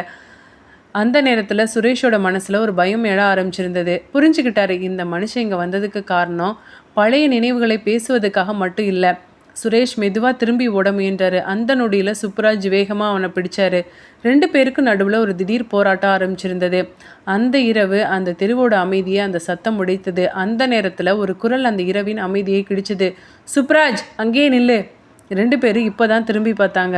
அரவிந்த் அந்த இடத்துல தான் நின்றுட்டு இருந்தார். அவர் வேகமாக முன்னாடி வந்தார். அவரோட கையில் இப்போ துப்பாக்கி இருந்தது. அவர் அமைதியாக சொன்னார், வேண்டாம் சுப்புராஜ், இது இங்கேயே முடிஞ்சிருச்சு. சில நொடிகள் அமைதி. சுப்புராஜ் மெதுவாக திரும்பி அரவிந்தை பார்த்தாரு. அவரோட முகத்தில் ஒரு விசித்திரமான அமைதி இருந்தது. அவர் கைகளை மெதுவாக உயர்த்தினார். அரவிந்த் முன்னாடி வந்து அவனை பிடிச்சாரு. சில நொடிகளில் அவர் சுப்புராஜோட கைகளில் கை விலங்குகளை போட்டு விட்டார். அந்த இரவு பல வருடங்களாக மனதில் மட்டும் இருந்த ஒரு கதையோட முதல் முடிவாக மாறினது. சுரேஷ் அங்கேயே நின்றுட்டு இருந்தார். அவரோட முகத்தில் இன்னும் பயமும் அதிர்ச்சியும் இருந்தது. அரவிந்த் மெதுவாக சுப்புராஜை பார்த்தாரு. அவரோட குரல் அமைதியாக இருந்தது. போதும் சுப்புராஜ், இதை இங்கேயே முடிச்சுக்கலாம். அந்த இரவு சுப்புராஜ் முதல் முறையாக சட்டத்தின் முன் நின்ற இரவாக மாறினது. இந்த கதை இன்னும் முடியலை. இதுக்கப்புறம் தான் ட்விஸ்டே இருக்குது. கவனமாக பாருங்கள். சுப்புராஜ் கைது செய்யப்பட்ட அந்த இரவுக்கு பின்னாடி நகரம் மீண்டும் தனது வழக்கமான அமைதிக்கு திரும்பினது. அந்த இரவில் நடந்த சம்பவம் இன்ஸ்பெக்டர் அரவிந்தோட மனசில் மட்டும் இன்னும் முடிவடையாமல் இருந்தது. பல வருடங்களாக மறைந்திருந்த ஒரு கதையை அவர் அந்த இரவில் நேராக பார்த்துருந்தாரு. ஆனால் அந்த கதையோட முடிவு அங்கேயே வந்துவிட்டதாக தான் அவரும் நினச்சிருந்தாரு. அடுத்த நாள் காலை சுப்புராஜ் அதிகாரப்பூர்வமாக காவல் நிலையத்துக்கு கொண்டு வரப்பட்டார். அவர் மீது பழைய கொலை வழக்குகள் குறித்து விசாரணை ஆரம்பிக்கப்பட்டது. காவல் நிலையத்தின் சிறிய இரும்பு கம்பிகளுக்குள் அமைதியாக உட்காந்துட்டு இருந்தார் சுப்புராஜ். அவரோட முகத்தில் எந்த பதட்டமும் இல்லை. அவரோட கண்களில் ஒரு சோர்வு மட்டும் இருந்தது. பல வருடங்களாக மனசில் சுமந்துட்டு இருந்த ஒரு நினைவை சொல்லிவிட்ட மனுஷனோட அமைதி அது. இன்ஸ்பெக்டர் அரவிந்த் சில நேரம் அவரை அமைதியாக பார்த்துட்டு இருந்தார். ஒரு மனுஷன் ஒரு கொலைகாரன் அப்படின்னு சட்டம் சொன்னாலும் அவரோட மனசில் அந்த மனுஷனோட உடைஞ்ச வாழ்க்கையோட நிழல் போல தோன்றது ஒரு சின்ன விஷயந்தான். சுப்புராஜ் இப்போ மெதுவாக அரவிந்தை பார்த்தாரு. இப்போ எல்லாம் முடிஞ்சிடுச்சு இன்ஸ்பெக்டர், மெதுவாக சொன்னார். அரவிந்த் இப்போ எந்த பதிலும் சொல்லலை. ஆனால் அந்த வார்த்தைகள் அவரோட அந்த வழக்கில் முடிவாக மாறும் அப்படின்னு அவர் நினச்சிருந்தார். அந்த இரவு கடந்தது. அடுத்த நாள் கடந்தது. 2 நாட்கள் மெதுவாக கடந்து சென்றது. அந்த 2 நாட்களில் காவல் நிலையத்தில் விசாரணையும் தொடர்ந்து நடந்தது. சுப்புராஜ் மிகவும் அமைதியாக இருந்தார். அதிகமாக யார்கிட்டையும் பேசலை. கேள்விகளுக்கு மட்டும் சுருக்கமான பதில்களை கொடுத்தாரு. அரவிந்தும் அவர் அந்த மாதிரி நிலைமையில தான் வச்சுருந்தாரு. அவரை ரொம்ப காயப்படுத்த விரும்பலை. அது மட்டும் இல்லாமல் சுப்புராஜோட குரலில் ஒரு விசித்திரமான அமைதி இருந்தது. அதே நேரத்தில் நகரத்தோட மற்றொரு பகுதியில் சுரேஷ் தன்னோட வீட்டில் வாழ்ந்துட்டு இருந்தார். அந்த சம்பவத்துக்கு பின்னாடி அவரோட மனசில் இருந்த பயம் கொஞ்சம் குறைஞ்சிருந்தது. அப்பா, இப்போ எல்லாம் முடிஞ்சிருச்சு அப்படின்னு சுரேஷ் நினச்சாரு. அந்த இரவு அவர் தன்னோட வீட்டில் தனியாக இருந்தார். வீட்டுக்கு உள்ள அமைதி. சுவரில் இருந்த கடிகாரம் மெதுவாக ஓடுற சத்தம் மட்டும் அந்த அமைதியை உடைச்சிட்டு இருந்தது. அந்த நேரத்தில் சுரேஷோட வீட்டுக்குள்ளேருந்து ஒரு விசித்திரமான சத்தம் கேட்டது. சுரேஷ் திரும்பி பார்க்குறதுக்குள்ளே எல்லாமே சில வினாடிகளில் நடந்து முடிஞ்சது. அந்த வீடு இப்போ திரும்ப அமைதியாகி விட்டது. அடுத்த நாள் காலை அந்த தெருவில் ஒரு செய்தி வேகமாக பரவுனது. சுரேஷ் கொலை செய்யப்பட்டிருந்தார். அவர் தன்னோட வீட்டில் ஹாலில் ரத்த வெள்ளத்தில் கிடந்தார். போலீஸ் அந்த வீட்டை சுற்றி நின்றுட்டு இருந்தது. அந்த இடத்துக்கு இன்ஸ்பெக்டர் அரவிந்த் வந்தார். அவர் அந்த காட்சியை பார்த்த நொடியில் ஒரு விஷயம் அவர் அதிர்ச்சியில் ஆழ்த்தினது. ஏன்னா சுப்புராஜ் அந்த நேரத்தில் ஜெயிலில் இருந்தார். அவரோட கண்கள் மெதுவாக சுவரை நோக்கி திரும்பினது. அங்கே அதே ரத்தத்தில் எழுதப்பட்டிருந்தது எண் 17. இப்போ அந்த எண் இன்னும் பெரிய மர்மமாக மாறினது. சுரேஷுடைய மரணம் காவல்துறையை முழுவதும் குழப்பத்தில் ஆழ்த்தினது. அந்த வழக்கின் முக்கிய சந்தேக நபராக இருந்த சுப்புராஜ் காவல் நிலையத்தில் இருந்தார். ஆனால் அதே நேரத்தில் சுரேஷ் தன்னோட வீட்டிலேயே கொலை செய்யப்பட்டிருந்தார். இந்த உண்மை இன்ஸ்பெக்டர் அரவிந்தோட மனசில் இன்னும் பெரிய குழப்பத்தையும் சந்தேகத்தையும் உருவாக்குனது. அவர் திரும்ப சுரேஷோட வீட்டுக்கு போனார். அந்த வீட்டின் உள்ள இன்னும் ஒரு கனமான அமைதி இருந்தது. அந்த வீட்டில் நடந்த சம்பவத்தின் சுவடுகள் இன்னும் அங்கேயே இருந்தது. தரையில் இருந்த இரத்தக்கரைகள் முழுவதும் இன்னும் சுத்தம் செய்யப்படலை. போலீஸ் அங்கங்கே எவிடன்ஸ் சேகரித்து வச்சுட்டு இருந்தாங்க. அந்த வீட்டோட ஹாலில் அமைதியாக உட்காந்துட்டு இருந்தா அமுதா. அவள் கண்களில் கண்ணீர் இருந்தது. அவள் முகத்தில் சோகமான அமைதி இருந்தது. அரவிந்த் சில நொடிகள் அமைதியாக இருந்தார். அவருக்கு ஒரு விஷயம் புரிய ஆரம்பிச்சிருந்தது. அந்த இரவு நடந்த கொலையில் ஏதோ ஒன்று சரியாக இல்லை. இப்போ அரவிந்த் மெதுவாக கேட்டார், நேற்று இரவு வீட்டில் நீங்களும் உங்கள் கணவர் மட்டும்தான் இருந்தீங்களா? அமுதா மெதுவாக தலையசிச்சா. ஆமாம். அவளோட குரல் ரொம்ப அமைதியாக இருந்தது. அந்த பதில் அரவிந்தோட சந்தேகத்தை இன்னும் அதிகப்படுத்தினது. அவர் மெதுவாக அந்த வீட்டின் சுவரை பார்த்தாரு. அங்கே ரத்தத்தில் எழுதப்பட்டிருந்த அந்த எண் இன்னும் தெளிவாக இருந்தது, 17. அந்த எண்ணை பார்த்தப்ப அவர் மெதுவாக திரும்பி அமுதாவை பார்த்தாரு. கொலை செய்தவங்க யாருன்னு தெரியுமா? அமுதா அமைதியாக இருந்தா. உங்களுக்கு ஏதாவது சத்தம் கேட்டுதா? அமுதா சில நொடிகள் அமைதியாக இருந்தா. அதுக்கப்புறம் அவளோட கண்களில் கண்ணீர் மெதுவாக வந்தது. அவள் மெதுவாக தலையை குனிஞ்சா. சில நொடிகள் கழித்து அவள் மெதுவாக சொன்னா, நான் தான் இன்ஸ்பெக்டர், கொலை பண்ணேன். அந்த ஒரு வார்த்தை அந்த அறையின் அமைதியை உடைத்தது. அரவிந்த் அதிர்ச்சியாக அவளை பார்த்தாரு. அமுதா மெதுவாக தலையை தூக்கி அவரை பார்த்தா. அவள் கண்களில் இப்போ கண்ணீர் மட்டும் இல்லை, பல வருடங்களாக மறைத்து வைத்திருந்த ஒரு உண்மையும் இருந்தது. என்னோட கணவர் சுரேஷை கொண்டது நான் தான். அந்த வார்த்தை அந்த வழக்கின் கதையை முழுவதும் மாற்றினது. காவல் நிலையத்தின் அந்த சின்ன அறையில் அந்த கனமான அமைதி நிலவுனது. இரும்பு கம்பிகளுக்குள்ள அமைதியாக உட்காந்துட்டு இருந்தார் சுப்புராஜ். அவர் கண்களில் ஒரு சோர்வு இருந்தது. பல வருஷங்களாக அவரோட மனசில் சுமந்துட்டு இருந்த பழியின் கதையை சொல்லிவிட்ட மனுஷனோட சோர்வு அது.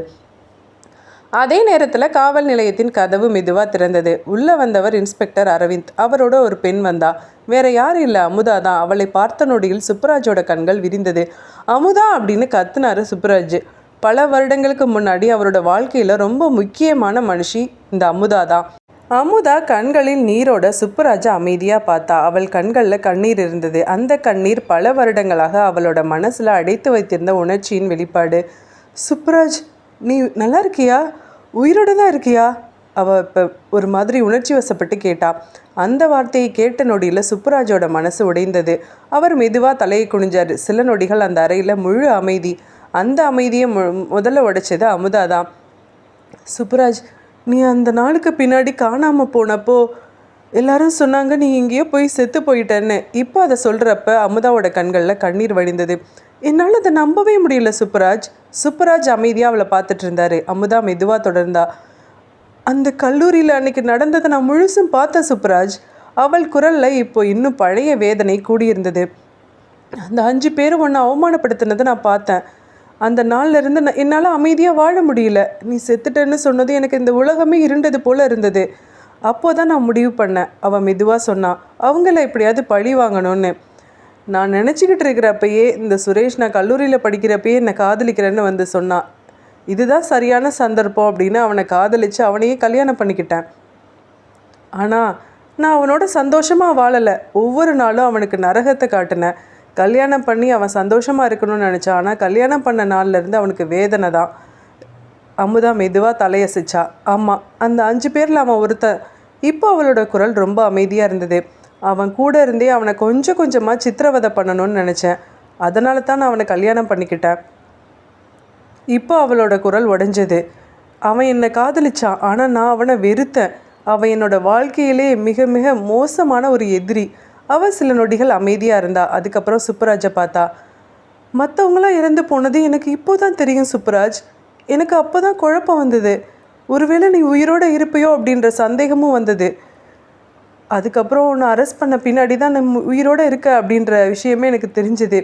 நம்மளோட வாழ்க்கையை அழித்தவங்களோட எல்லாத்தையும் நீ முடிச்சிட்ட. மீதம் இருந்தவன் என்னோட கணவன் சுரேஷ் மட்டும்தான். அதனால தான் நான் அவனை கொன்னுட்டேன். இப்போ அவளோட குரல் ரொம்ப மெதுவாக இருந்தது.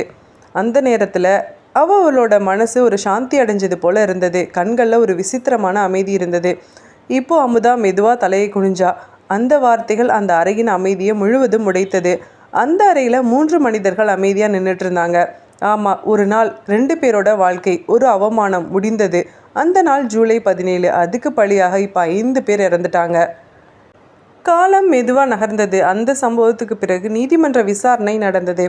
அந்த வழக்கின் உண்மை முழுவதும் வெளியில் வந்தது. பல வருடங்களாக மனதில் சுமைந்து வைத்திருந்த பழியின் கதை நீதிமன்றத்தின் முன் சொல்லப்பட்டது. அந்த தீர்ப்பு வந்த நாள் ரொம்ப அமைதியாக இருந்தது. நீதிமன்றம் 2 பேருக்கும் ஒரே தண்டனையை அளித்தது. 15 வருடங்கள் கடுங்காவல் தண்டனை. சுப்புராஜ், அமுதா அவர்கள் இருவரும் தனித்தனியாக சிறைகளில் அடைக்கப்பட்டார்கள். அந்த 15 வருடங்கள் மெதுவாக கடந்தது. சிறையின் உயரமான சுவர்களுக்குள் வாழ்க்கை மெதுவாக நகர்ந்தது. நாட்கள் ஒன்றன் பின் ஒன்றாக கடந்தது. காலம் அவர்கள் வாழ்க்கையை மெதுவாக மாற்றிக்கொண்டே இருந்தது. சுப்புராஜ் அந்த வருடங்களில் மிகவும் அமைதியாக இருந்தார். அவர் அதிகமாக யார்கிட்டையும் பேசலை. அவரோட மனசில் இருந்த கோபம் மெதுவாக சோர்வாக மாறினது. பல வருடங்களுக்கு முன்னாடி அவரை உடைத்த அந்த நினைவு கூட இப்போ காலத்தோடு மெதுவாக மங்க ஆரம்பிச்சிருந்தது, மறக்க ஆரம்பிச்சிருந்தது. அதே நேரத்தில் மற்றொரு சிறையில் அமுதா இருந்தா. அவளும் அந்த வருடங்களில் ரொம்ப அமைதியாக வாழ்ந்தா. அவள் வாழ்க்கையில் செய்த முடிவுகள் அனைத்தும் அவளை அந்த சிறையின் சுவர்களுக்குள் கொண்டு வந்தது அப்படின்றத அவள் தெளிவாக புரிந்துட்டு இருந்தா. பல வருடங்களாக அவளோட மனசில் இருந்த பழியும் மெதுவாக இப்போ மாறினது. 15 வருடங்கள் கழித்து ஒரு காலை சிறையின் பெரிய இரும்பு கதவு மெதுவாக திறந்தது. சுப்புராஜ் அந்த கதவை கடந்து வெளியில் வந்தார். அந்த வெளியுலக காற்று பல வருடங்களுக்கு பிறகு அவரோட முகத்தில் பட்டது. அவர் சில நொடிகள் அமைதியாக நின்னார். அந்த நேரத்தில் சிறையின் மற்றொரு கதவு திறந்தது. அங்கேருந்து வெளியில் வந்தது அமுதா. மெதுவாக நடந்து வந்தா. 2 பேரும் சில நொடிகள் அமைதியாக ஒருத்தர் பார்த்தாங்க. 15 வருஷங்களுக்கு முன்னாடி உடைஞ்ச வாழ்க்கைகள் இப்போ திரும்ப அந்த இடத்துல சந்தித்தது. சுப்புராஜ் இப்போ சொன்னார், 60 வயசுக்கு மேலே ஆகுது. இப்போ எல்லாம் முடிஞ்சிருச்சு அமுதா, இனிமேல் நம்மளோட வாழ்க்கையை வாழ ஆரம்பிக்கலாமா? ஆமாம், இனிமே தான் நம்மளோட வாழ்க்கையோட ஆரம்பமே. அந்த இருவரும் மெதுவாக அந்த சிறையின் வாசலை விட்டு வெளியில் நடந்தாங்க. அவர்களின் பின்னால் அந்த பழைய கதையின் நிழல்கள் மெதுவாக மறைந்து கொண்டிருந்தது. அவர்களின் முன்னால் ஒரு புதிய வாழ்க்கை காத்துட்டு இருந்தது. ஒரு நாள், ஒரு அவமானம், ஒரு பழி, அனைத்தையும் கடந்து இப்போது அவர்கள் வாழ்க்கை திரும்ப ஆரம்பிக்க போகிறது. வயது 60.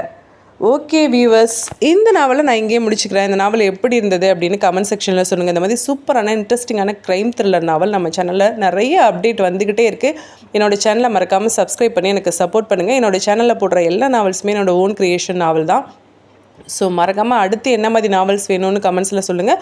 அந்த மாதிரி நாவல்ஸும் நான் போட்டதுக்கு ட்ரை பண்ணுறேன். இப்போ உங்ககிட்ட இருந்து விடைபெறுவது உங்கள் யுவதி. Bye, take care, Tata.